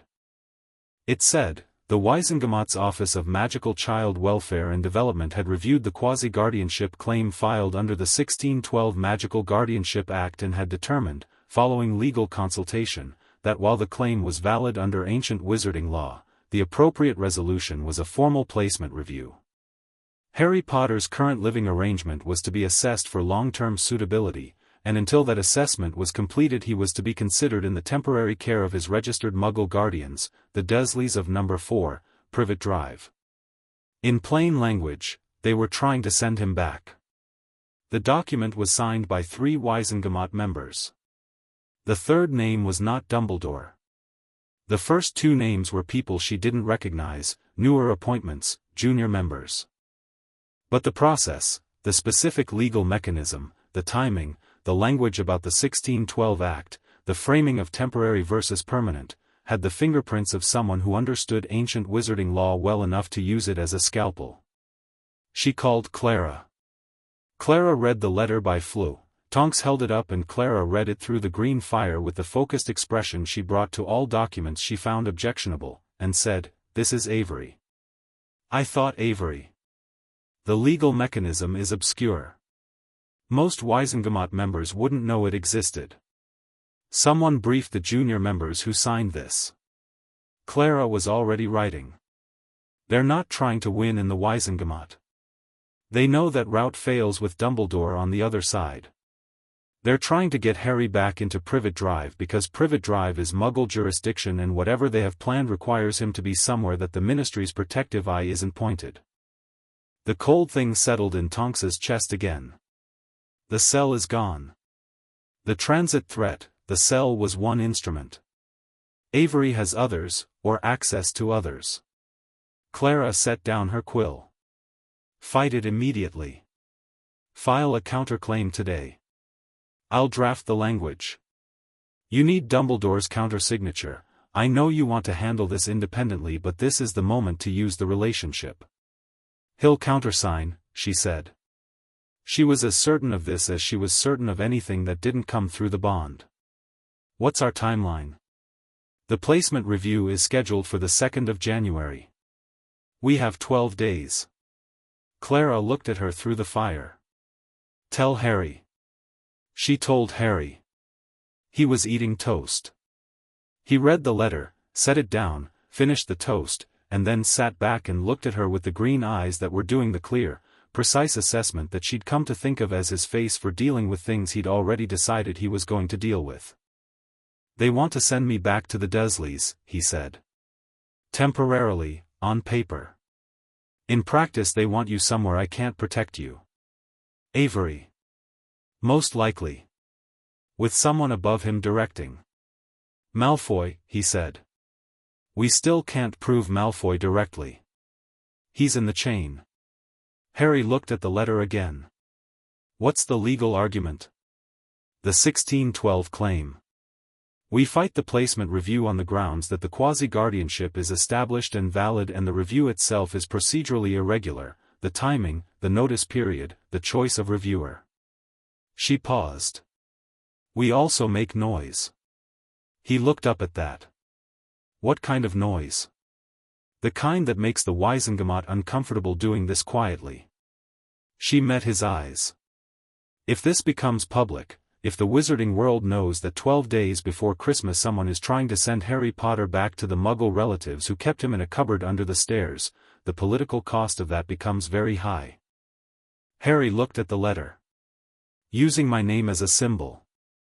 Using your situation as a fact, she said. You're right that there's a difference.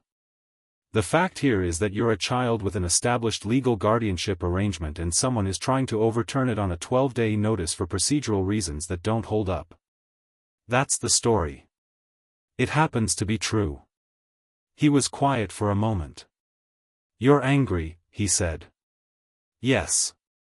Because they think they can just, he gestured at the letter. Because they think a trainee Auror and an 8-year-old are manageable, she said. They've consistently underestimated what we are and what we can do and I am thoroughly tired of it. Something in Harry's face changed. Not hardened, warmed, in the specific way of someone who felt the person beside them fully and completely. What do you need me to do? Nothing aggressive. Let me and Clara and Dumbledore fight the legal piece. You, when the time comes, and it will come, because they're going to push this into a formal hearing, you're going to speak for yourself. She held his gaze. Not perform. Not follow a script. Just be who you are, in the room, and let the Wizengamots see exactly who they're trying to send back to Privet Drive. And if they try to do it anyway? Then, she said quietly, we do what we've always done. We don't let them. The hearing was scheduled for the 2nd of January in the Wizengamot chamber itself, which Tonks had never been inside before and which was, she found, exactly as imposing as advertised. Tiered stone seating, ministry gold, the density of accumulated institutional authority pressing down from every surface. She'd been to smaller, friendlier government buildings and felt more comfortable. The Wizengamot chamber was designed to make individuals feel small and collective decisions feel inevitable. She decided not to feel small. Harry sat beside her at the respondents' table. He was wearing the dark green jumper she'd given him for Christmas, 2 days ago, a small and warm occasion at her parents' house, Ted's cooking and Andromeda's careful attention and Remus who'd come and sat in the corner being coaxed incrementally toward the fire by Andromeda's absolute refusal to allow anyone to be cold in her house. Harry had opened his presents with the deliberate, careful enjoyment of someone who'd learned that this was something you were allowed to take your time with. He'd given her a book she'd mentioned wanting in passing 3 months ago and had apparently been tracking down since October. She'd wanted to say something about it and hadn't found the words and so had simply held it for a moment and then hugged him, and he'd allowed the hug with the specific ease of someone who'd gotten, over 3 months, much better at allowing good things. Clara was at the table beside them. Dumbledore was in the gallery, not at the table, his choice, deliberate, allowing Tonks and Clara to make the primary argument rather than making it for them. She'd asked him about this. He'd said, "It matters that this is yours. It should look like what it is." The chamber filled. 52 Wizengamot members, scarlet and gold robes, ranging from the genuinely powerful to the decorative. She identified Lucius Malfoy in the third row, silver blonde and immaculate, with the expression of someone watching something they were confident would resolve to their satisfaction. She identified Madame Longbottom in the second row, no expression whatsoever, which she'd learned to read as active attention. She identified 6 other faces she knew and a dozen she recognized from files. She identified, in the front row, the 3 members who'd signed the placement review letter, and she looked at them for a long moment and they did not look back. The Chief Warlock opened proceedings. Not Dumbledore, another member, senior, named Tiberius Ogden, who had the bearing of a man who'd been in this chamber for 40 years and found its gravity no longer affected him. The case was presented by a ministry solicitor she didn't know, a thin man with a clipped delivery who laid out the procedural argument with the efficiency of someone reading from a document he'd had no part in preparing. The 1612 claim was valid in ancient law but had not been invoked in over 3 centuries. Its application in modern wizarding legal context was ambiguous.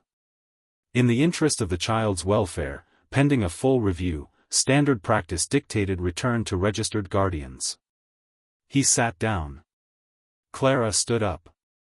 She was magnificent. Tonks had known Clara was good. She hadn't fully understood how good until she watched her dismantle the procedural argument with the systematic thoroughness of someone who had prepared for every version of it simultaneously.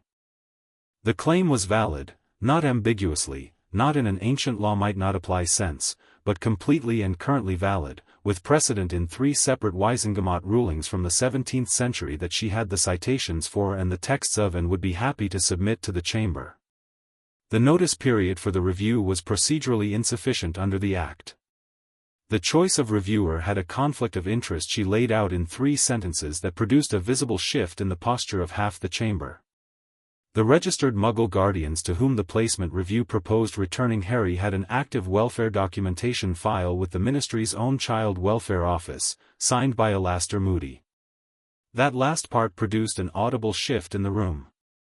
Clara sat down. The ministry solicitor made 2 attempts to counter specific points. Clara answered both without standing up, from a seated position, in the tone of someone being asked to re-explain something simple. The chamber conferred in the low, specific murmur of institutions deciding something. She watched it, reading the room the way she'd learned to read rooms, not individual expressions, which were managed, but the texture of the group, the way opinion moved through 52 people like weather. It was moving, she thought. Moving the right way. Then Lucius Malfoy stood up. He did it with perfect timing, the moment the murmur peaked, the moment when the chamber was closest to a conclusion. He rose and the murmur stopped because Lucius Malfoy, when he chose to speak, was the kind of person rooms paid attention to. Chief Warlock, he said, with the measured warmth of a man who'd been using chambers like this one for his purposes his entire adult life. If I might. Ogden nodded. I have enormous respect for the work that has been done to ensure young Harry's welfare, Malfoy said. He looked at Tonks briefly, not with hostility, with something that was more disturbing, a kind of patient acknowledgement. Miss Tonks is clearly committed to the boy's well-being. That is admirable. He let the admirable sit for a second. My concern is not with intent. It is with stability.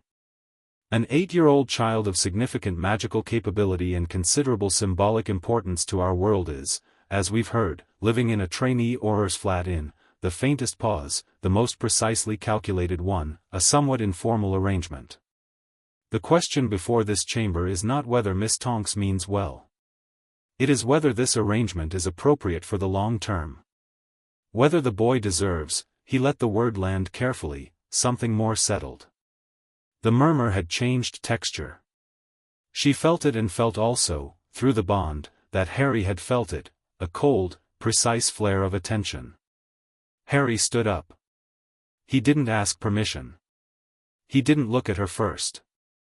He stood up from the respondents' table, in the green jumper, and he looked at the chamber with the clear, direct attention he brought to every room he'd ever walked into that was trying to manage him. If I might, he said, and his voice carried, steady and clean, the voice of someone who'd been listened to enough to know it was an option. The chamber looked at him. All of it. 52 robed members and a chief warlock and Lucius Malfoy still standing and Dumbledore in the gallery and Moody somewhere behind her and Remus who had come to the hearing because Harry had asked him to and was sitting in the public gallery with the expression of someone trying to look calm and not entirely managing it.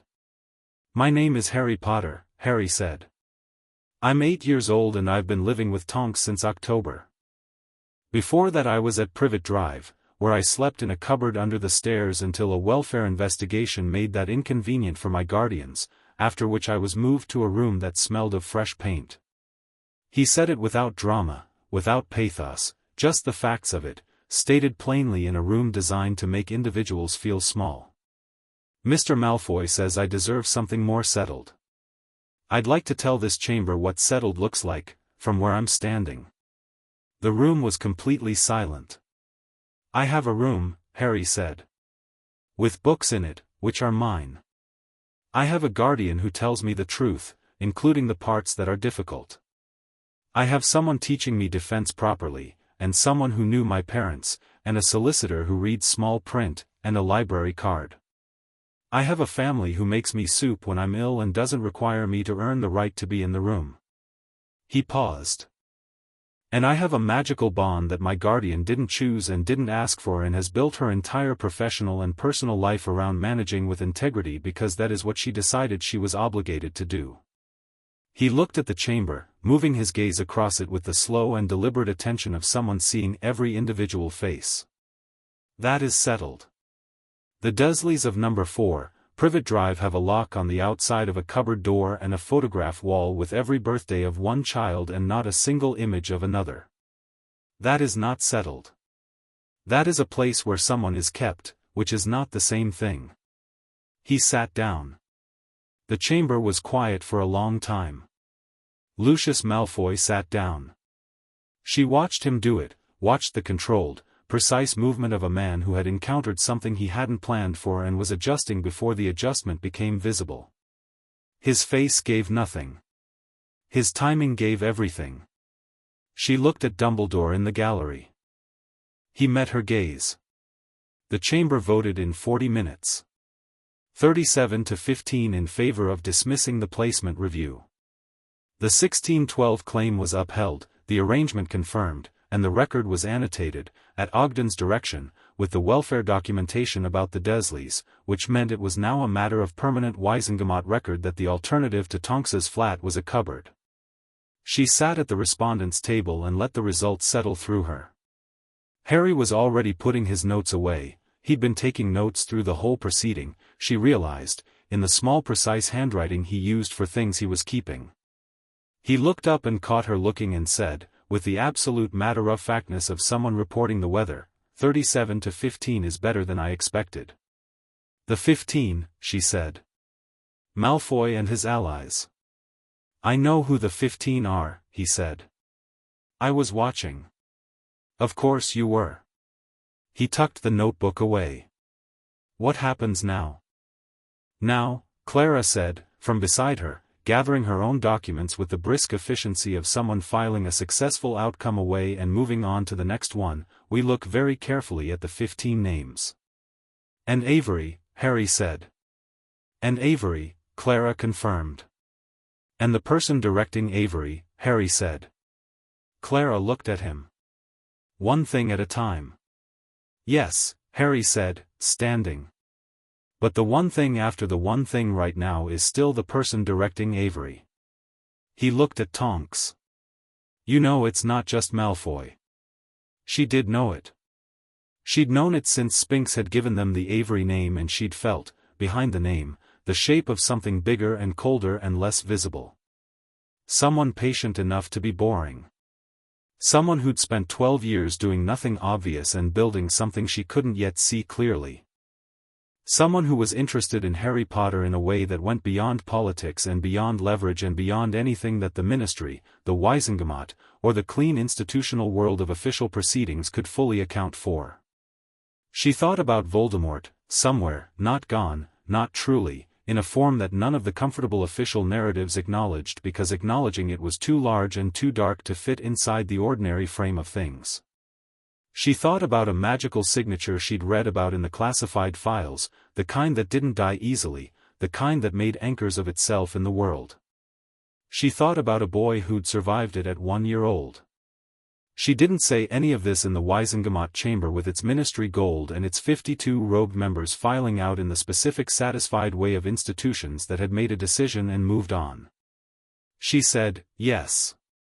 We know." They walked out of the chamber and into the ministry atrium, which was busy in the Thursday afternoon way of large bureaucratic buildings, people moving with the purposeful haste of everyone who needed to be somewhere else. The golden fountain was doing its thing in the center. The witch, the wizard, the centaur, the goblin, the house elf, all of them performing their symbolic harmony. Harry looked at the fountain as they crossed the atrium. Looked at the house elf in the arrangement, which was lower than the others, positioned with the subtle differential of something designed by someone who hadn't noticed the implication. "That's going to be wrong when I'm on the Weisengamot," he said, conversationally. She looked at him. He was already looking away, moving toward the exit with the easy unhurried walk of someone who had more things to do and intended to do them. She followed. She was, she thought, going to spend the next several years following Harry Potter and occasionally having to remind herself that she'd been the one who'd found him first, because the evidence kept rearranging itself to suggest that the direction of that was less fixed than it appeared. Through the bond she felt him, warm and clear and present, walking beside her out of the ministry into the cold December afternoon, London and wind and the smell of rain coming, and she felt, underneath all the forward motion, the specific quality of someone who had looked a room full of the world's institutional power in the eye and found it less frightening than expected. Not because he was invulnerable. Not because he'd won. Because he'd shown up, and said what was true, and let the truth do the work it was supposed to do. She thought that was going to be how Harry Potter did everything, from now on. And she thought that the people who were still trying to manage the situation had not, quite, understood that yet. They would. Chapter 6, What the Bond Was Always for. Bellatrix Lestrange escaped Azkaban on the 14th of January. Tonks found out the way everyone found out, from the Prophet, which ran the story on the front page with the kind of breathless alarm that suggested someone at the paper had been saving a particular font size for exactly this occasion. The headline was large enough to read from across a kitchen. Mass breakout, 12 Death Eaters flee Azkaban. Below it, 12 names in a column, and photographs, the Azkaban photographs, gray and stripped, the faces of people who had been in a place that ate everything that wasn't essential and left the rest. She stood at the kitchen counter and read the name and felt, in the bond, that Harry was still asleep. She let him sleep. She stood at the counter and thought about the specific geometry of what Bellatrix Lestrange being free meant, for the wizarding world, for the half of her family she was still on speaking terms with, and for an 8-year-old boy who had been on a Death Eater cell's targeting list since October. She read the article twice. She looked at the photograph of Bellatrix, the Azkaban version, hollow-eyed and stripped down, and thought about the woman she'd never met but knew from her mother's careful silences and her grandmother's furious ones, and from the trial records she'd read in training. Bellatrix Black, who had married a Lestrange but was always more black than anything else. Who had tortured Frank and Alice Longbottom into insanity for information about Voldemort's location. Who had gone to Azkaban not fighting extradition or claiming Imperius but declaring, in open court, that she was proud of what she'd done and would do it again when her master returned. 12 years in Azkaban. And she'd meant every word she'd said in that courtroom. Tonks put the paper down and sent 3 owls, to Moody, to Remus, and to Dumbledore. Then she made coffee and waited for Harry to wake up. He appeared at 7:30, dark-haired and sleep-creased, and came to the kitchen in the automatic way he had in the mornings now, the easy, unrehearsed movement of someone who knew where the cups were and that there was coffee and that this was a place he was allowed to simply exist in. He looked at her face. Looked at the paper, which she hadn't put away because she wasn't going to hide things from him. Read the headline. He sat down. Read the article. She watched his eyes move through it, tracking the names. He found the one she expected him to find. Bellatrix Lestrange, he said. My aunt, she said. On the black side. We've never met. She's on the list, he said. The targeting list, he meant the pattern they'd been tracking, the cell, Avery, the chain of direction that ended somewhere they hadn't yet named. She's connected to whoever's been directing this. Almost certainly. He set the paper down. His face was doing the clear, precise thing. This is different from the cell. Yes. Those were men following orders. She's not, she doesn't take orders. She serves Voldemort, Tonks said. Exclusively and completely. Which means whoever she's coming for us on behalf of, is Voldemort, Harry said. Not alarmed. Stating a fact. Or someone acting in Voldemort's interest in his absence. The classified files suggest he's not gone. He's diminished, somewhere, waiting for something to reconstitute him. She held Harry's gaze. This is what the chain was always building to. The cell was a probe, find out what you're dealing with. The legal challenge was a second probe, see if official channels can isolate you. Both failed. Now they're sending Bellatrix. Harry was quiet for a moment. She tortured the Longbottoms. Yes. She's not going to negotiate or use official channels. No. He looked at the paper one more time. Then at her. How long do we have? I don't know. Moody will know more. She turned her coffee cup. Harry. This is the part where I tell you that I'm not leaving you in this flat unguarded, and I'm also not sending you somewhere without me. Whatever the plan is, we do it together. He looked at her steadily. I wasn't going to suggest otherwise. I know. I'm just saying it out loud. Through the bond she felt something that wasn't quite calm and wasn't quite fear, a kind of clean, focused alertness, edges sharp, the sensation of someone who had looked at the size of a thing and decided the appropriate response was to be equal to it rather than to be frightened of it. She thought it was the most distinctly Harry feeling she knew.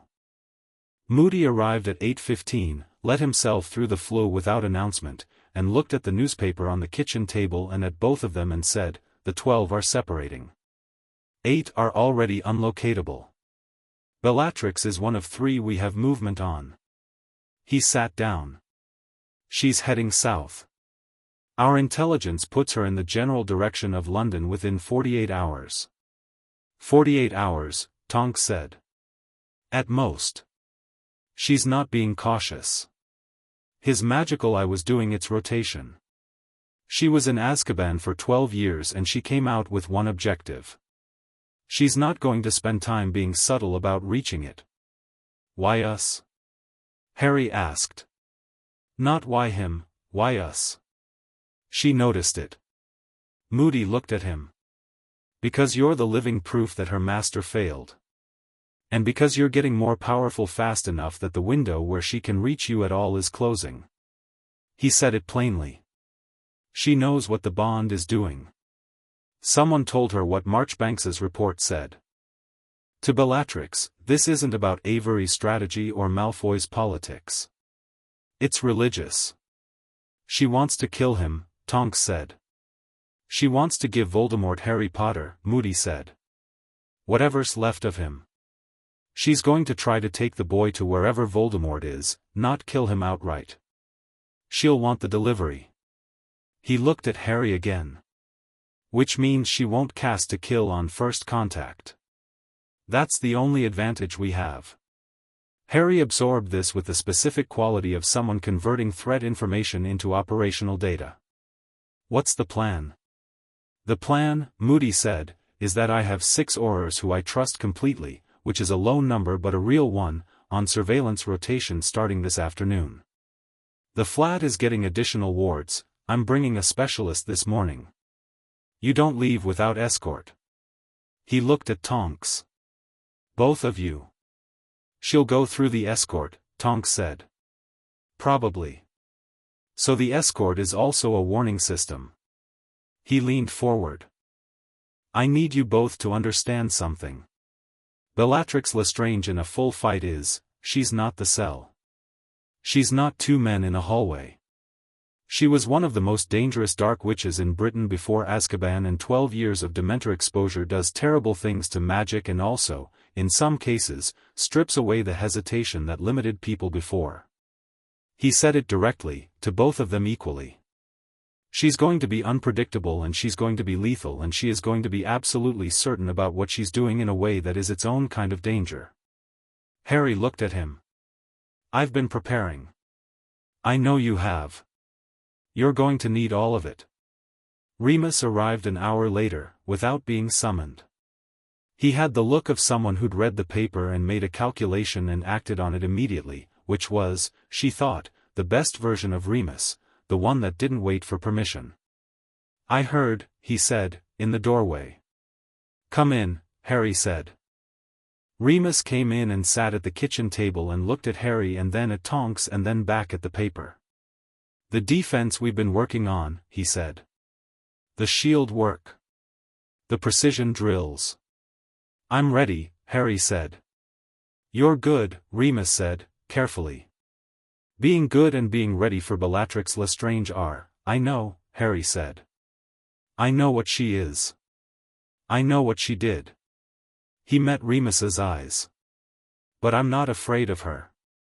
Harry, not because I think she's not dangerous, Harry said, with complete steadiness. Because being afraid would make me slower. I'm not going to be slower. He looked at Remus. Teach me something. Remus looked at him. Today, Harry said. Whatever you've been keeping back. Whatever you thought I wasn't ready for. Today I'm ready for it. Remus was quiet for a moment. Then he said, Patronus. She'd been expecting him to say a jinx, an advanced shield variant, something technical. She looked at Remus. He was looking at Harry with the expression of someone who'd made a specific and deliberate choice. It requires, the happiest memory you have, Remus said. Something real. Something full. Harry thought about this for approximately 1 second. I know what to use, he said. They worked in the living room for 3 hours. She watched from the doorway, arms folded, the bond doing the full bilateral hum that was their intensity register, both their magical cores engaged and resonating. Remus walked Harry through the incantation, the intent structure, the specific quality of concentration required, not willed happiness, which didn't work, but genuine memory accessed completely, held fully, used as fuel. Harry got the charm wrong 4 times in the way of someone learning a new piece of magic. The attempts were incomplete, wisps of silver that faded. On the 5th attempt something coalesced, and on the 6th it took shape. She felt it through the bond, a surge of warmth, of combined resonance, their two magics intertwining in the specific way of the bond at full activation, and the Patronus emerged. It was a stag. Silver, full, completely realized, moving with the particular quality of patron uses that were cast from genuine memory, alive, she'd always thought, in the specific way of things that were made from something real. Harry stood in her living room looking at his own Patronus, which had James Potter's animagus form and was moving with a serene authority through the air above the furniture, and his face was quiet and completely itself. Remus sat down heavily on the sofa.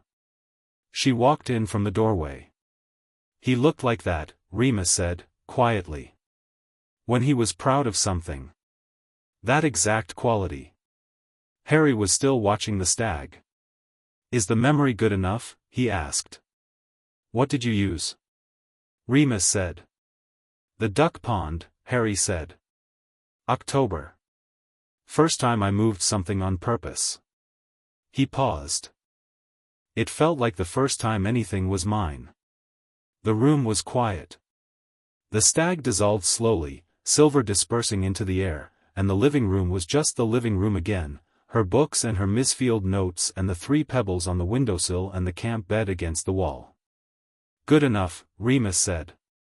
His voice was slightly unsteady and he wasn't managing it perfectly, and she thought it was the best she'd seen him, the realist.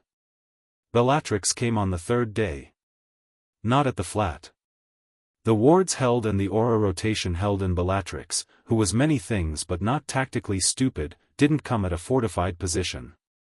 She came at Diagon Alley, on a Tuesday morning, because Tonks had taken Harry to Gringotts for a quarterly trust management appointment that was on the official record and therefore had been on the official record for 3 months and was, despite the rotating schedule and the 3 fluke connections, the one fixed point in their movement that was genuinely difficult to obscure. She should have moved the appointment. She'd been thinking about moving it. She hadn't moved it yet. She was inside Gringotts when she felt it, not through the bond, through her own aura-trained awareness, the specific quality of wrongness that settled in a space when powerful dark magic entered its proximity. She had her wand out before she'd finished the feeling. Harry. He was already moving. He'd felt it too, through the bond, the sharp cold spike of something large and wrong approaching. He came to her left side, always her left, the instinct of the training drills, her strong side covered and his body giving her the coverage angle, and they were out of the appointment room and into the Gringotts lobby in 8 seconds. Bellatrix was standing in Diagon Alley. She was visible through the tall windows of Gringotts, standing in the center of the lane, and she was nothing like the Azkaban photograph.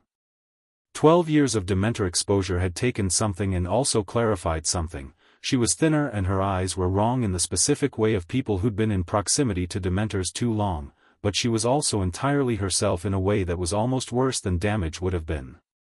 She had her wand out and the lane was clearing around her with the rapid, instinctive evacuation of people who recognized what they were seeing. She was looking at the Gringotts doors. She knew they were in there. Tonks looked at the exit. At the lane. At Bellatrix, who hadn't cast yet. Moody had been right, she was not here to kill, she was here to take, and at the Auror surveillance team of 3 who were somewhere in Diagon Alley and had presumably been neutralized or she'd already be hearing them. She sent the emergency signal with her free hand. Turned to Harry. She's going to come at me first, she said quickly. I'm the obstacle. When she does, you move and you keep moving, you don't stop, you give her 2 targets and you stay out of her reach. I'm not running, Harry said. I didn't say run. I said move. She held his gaze. Stay out of her reach, keep her attention split, and when I give you a window, I'll know, he said. He said it with the certainty of the bond. They had been living in each other's magical proximity for 4 months, they had fought together twice, their magics resonated so completely that in a crisis the bilateral awareness was less like communication and more like a single thing operating with 2 sets of hands. He would know. Yes, she said. You will. She pushed the doors open. Bellatrix looked at her and smiled. It was the worst kind of smile, complete, genuine, a person doing something they loved. Little cousin, she said. We've never met, Tonks said. We have now. Bellatrix tilted her head, a gesture that was almost graceful. You look like your mother. She was a disappointment too. I've heard that's a character trait of the people who left, Tonks said. Disappointed the family and somehow lived with themselves. Bellatrix's smile didn't change. Where is the boy? Not here. He is here. I can feel it. Her eyes moved past Tonks, scanning, and Tonks moved sideways to cut the sightline. Your little bond. It broadcasts, did you know? To anyone with the sensitivity to read it. She looked back at Tonks with those wrong, 12-year stripped eyes. He's behind you. 2 steps back and to the right. He was. Tonks didn't look. You're not taking him, she said. You can't stop me. Let's find out. Bellatrix moved first. The curse she opened with was not the killing curse. Moody had been right, she wanted delivery, not death, but it was vicious and it was fast and it came with 3 follow-ups that were clearly designed to overwhelm rather than land, to break a shield apart by force rather than precision. Tonks took the first on a shield that held, changed shape in the same motion. She was 2 inches shorter and her weight was different and the second curse went past her shoulder, and fired back with 3 of her own. Bellatrix deflected them without apparent effort and laughed, which was the thing about fighting Bellatrix Lestrange that no one who'd only read about it could fully appreciate until they were doing it. She was having a good time. Not performing enjoyment. Actually having one. "You're good," Bellatrix said, flicking a particularly ambitious stunner away. "For a trainee. Your control is interesting." She cast again, rapid and lateral, trying to get past Tonks's left side. "It's him, isn't it? The Bond. He's making you better." "I make him better too," Tonks said. "Yes," Bellatrix said, and her voice went a shade different, a focused, cold interest beneath the enjoyment. "That's the problem." She went low suddenly, dropping her line of cast and sweeping the cobblestones with something that hit Tonks's legs, and she was down, one knee on the ground, shield up, blocking the immediate follow-up and then rolling right as the second wave came in. Harry moved. She felt it through the bond, the surge of activation, both their magics going to full resonance simultaneously as Harry engaged, the bilateral hum reaching a pitch she'd never felt from it before, and she came up from the roll in time to see Harry 20 feet to Bellatrix's right, wand out, already casting. Not a stunner. Not what she'd expected from 8-year-old technique. A shield charm, enormous and precisely placed, cutting off Bellatrix's angle of retreat on the right. It went up with the quality of the 17-repetition drilling, clean, exact, slightly more force than technically required, and it redirected Bellatrix's attention completely. Bellatrix turned.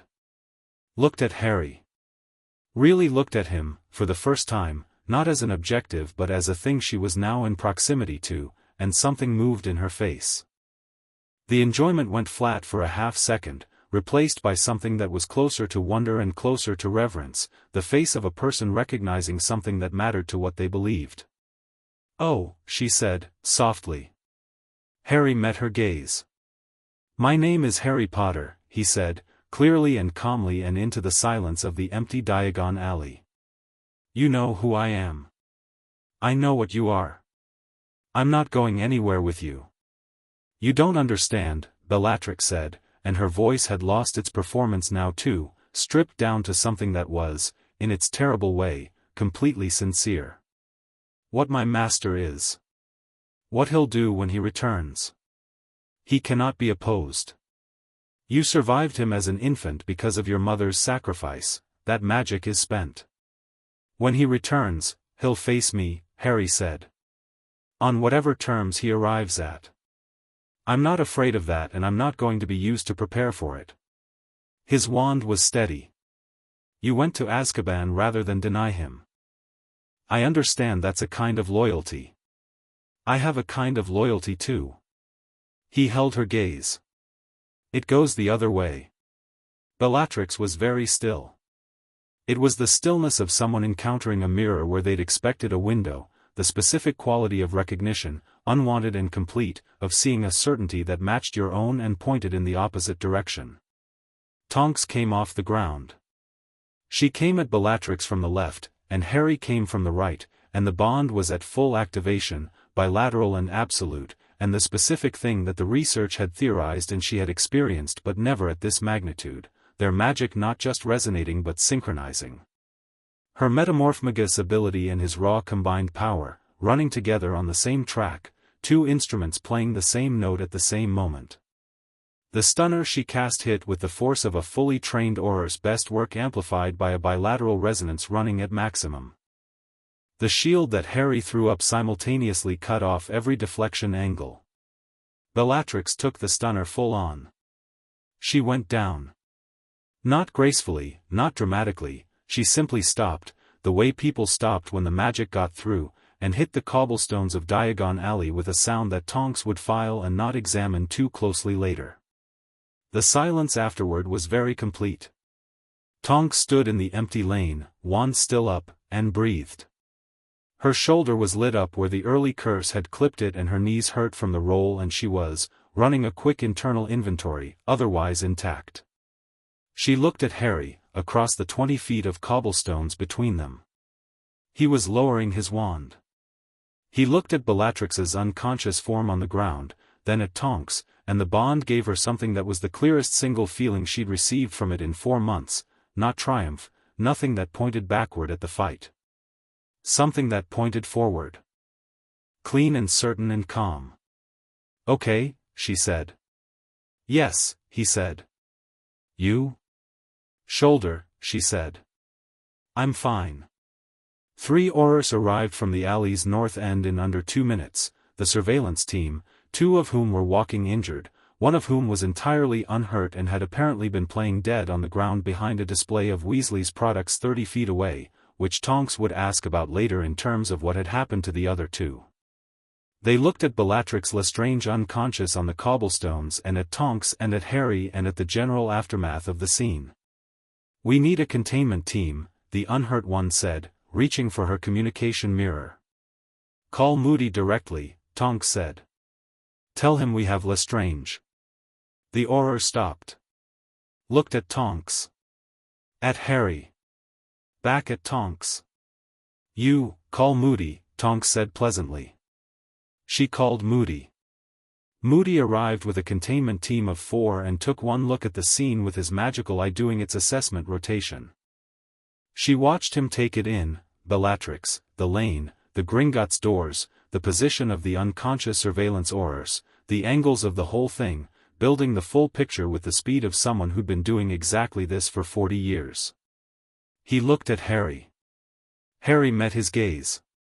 Still calm. Still pointed forward.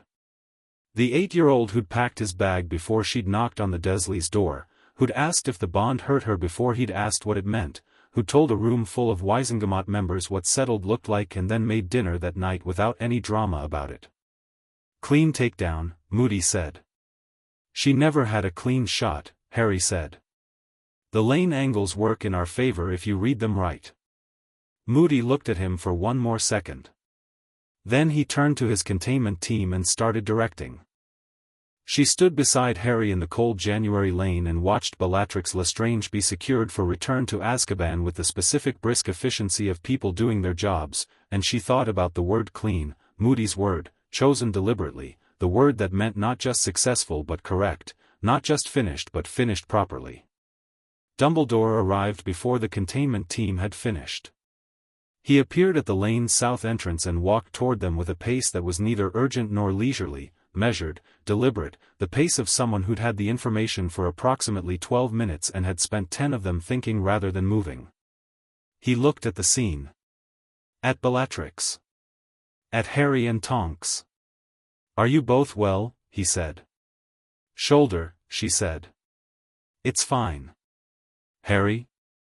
"Fine," Harry said. Dumbledore looked at them for a moment. He had the expression of someone in the process of completing a long calculation, something he'd been working on for months, she thought, that had been approaching a conclusion and had reached it now, here, in a cleared lane in Diagon Alley with the containment team doing their work in the background. "I have been thinking," he said, carefully, "about the prophecy." She went still. Harry looked at him. "Not today," Dumbledore said. "This is not the place. But I want you to know," he looked at Harry directly, not managing, not calculating. The stripped-down version that she thought was the most genuinely himself. "I want you to know that the conversation I owe you about it, about what was said, and what it means, and what it does and does not require of you, I am prepared to have that conversation on your terms. When you're ready." Harry was quiet for a moment. "What if I don't want to be someone a prophecy is about?" "Then I will tell you that the prophecy does not define you," Dumbledore said, "and that the choice about what to do with it is yours, and that I have spent too long treating it as a script and not enough time treating you as the person who gets to decide whether to follow one." He paused. "I believe I have been," he chose the word with visible care, "insufficient. In how I've thought about you." Harry studied him. The bond was doing something slow and considered, a long even pulse. "You can tell me," Harry said. "When I'm ready. And I'll decide what I think about it." Dumbledore inclined his head. Something in it was more genuine than any of the previous inclinations had been.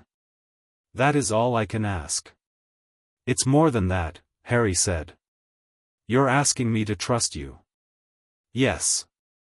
I'm working on it," Harry said, which was not a small thing and they both knew it. She walked with Harry back through Diagon Alley as the containment team finished. The alley was beginning to refill, people at the edges, drawn back by the absence of active threat and the very human compulsion to see what had happened. Some of them recognized Harry. She felt the recognition ripple through the edges of the crowd in the way it always would, the specific quality of people encountering the gap between the symbol they carried in their heads and the person walking in front of them, a boy in a green jumper with slightly untidy hair and a wand in his pocket and his guardian's shoulder to his right, moving through the world at the same pace as the world. He didn't perform for them. He didn't acknowledge the recognition and he didn't avoid it. He just walked. They got butterbeers from the Three Broomsticks side entrance, she had enough flu connections now that the routing worked, and sat in the back corner booth in the quiet that descended after significant things, the specific silence of two people who'd been through something and were letting the dust settle. Harry wrapped his hands around his mug. Looked at the table. Through the bond she felt the forward-pointing thing still running, that clean and certain sense of direction, but quieter now, the way things went quiet after the moment of greatest clarity. She was certain, he said. Bellatrix. About Voldemort. Yes. She's not wrong that he's coming back, he said. No. And I'm going to have to, not today, she said. He looked up. Not today, she said again, gently. Today you took down one of the most dangerous witches in Britain at 8 years old. Today is enough. He looked at her for a moment. Then down at the butterbeer. She called you little cousin. We're distantly related through the Black family. My mother walked out of it when she was 17. But she's family. She's a Black who chose what she chose, Tonks said. My mother chose differently. Which means I am a Tonks and she is whatever Bellatrix Lestrange is. She held his gaze. Blood doesn't make family. You know that. He was quiet. Yes, he said. I know that. The bond did something she didn't have a word for, not warmth, not the clean certainty signal, something more like the feeling of a room that has been lived in long enough to belong to the people in it. Something settled. Something built. The prophecy, he said. What about it? Dumbledore's going to tell me I have to face Voldemort. Probably. And I will, Harry said. Not because of the prophecy. Because he killed my parents and because he sent people after me twice now and because the world Bellatrix was defending is one where people like Remus can't have jobs and people like me get kept in cupboards and people like the house elf on that stupid fountain in the ministry get stuck at the bottom. He looked at her steadily. I'll face him. But it'll be because I've decided to, not because a prophecy told me to. She thought about the first day. A corner shop in Surrey, a collision, a boy who'd asked if the bond hurt her before he'd asked what it meant for himself. She thought about the duck pond, and the ministry atrium, and the Wisengamot chamber, and 17 stunners on a dummy until the form was exactly right. She thought about the Hogwarts, a history with green ink in the margins and the note on a formal Wisengamot document that said well done and a woman named Marchbanks saying the word extraordinary like it was simply accurate. She thought about a stag, silver and full, moving through the air above her Misfield notes and her 3 mismatched chairs and the pebbles on the windowsill. I know, she said. And you'll be there, he said. Not a question. I'll be there, she said. Every bit of it. He picked up his butterbeer. She picked up hers. Outside the booth, in the Three Broomsticks, people were coming back in from the lanes, voices rising, the particular warm noise of a place filling up again after something frightening had moved through it. A winter Tuesday in Diagon Alley slowly resuming the ordinary business of being alive. After Hogwarts, Harry said, as if they'd already been in the middle of the conversation. What about it? We'll still, he stopped. Started again in the specific way he started again when he was saying something that mattered. The bond is permanent. Yes. So it's not just Hogwarts years. It's the rest of it, she said. Whatever the rest of it is. He nodded. Absorbed this with the quiet completeness he brought to things he decided were true. Then, good. She smiled into her butterbeer. Good, she agreed. He reached across the table and corrected the alignment of her mug, which she'd set down at a slight angle, with the precise and entirely unconscious care of someone who'd been straightening her things for 4 months and no longer thought about whether he was allowed to. She watched him do it and felt, through the bond and also through the much less magical but entirely adequate mechanism of just knowing someone, that this was what it looked like. The real version of the word she'd been learning to use without irony ever since a Sunday afternoon in Surrey in the rain. Home. Not the flat specifically. The radius of each other. The direction the compass pointed.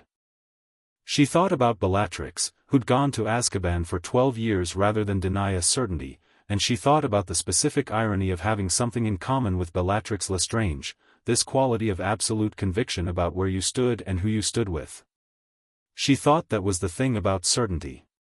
It didn't care who it lived in.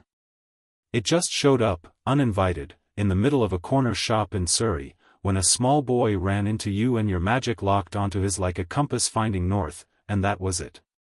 That was the whole thing. The bond resonated, warm and constant and bilateral, the background hum of two people whose magic had decided, on a Tuesday in August 3 years ago, to be permanently, irrevocably committed to the same direction. She thought, else Brant asked whether extraordinary was survivable. She thought, yes. And then some. Outside, Diagon Alley moved through its January afternoon. Inside, in a corner booth of the Three Broomsticks, a trainee Auror and an 8-year-old boy who was going to change the world sat with their butterbeers and did not talk about any of the large things that were still coming. The prophecy. Hogwarts. The years of it, all the years still ahead, the ones that would be hard and the ones that would be extraordinary and the ones that would be both simultaneously. They sat with the easy quiet of people who'd stopped needing to fill the silence, which was its own kind of magic, and the oldest kind. Harry was looking at the window.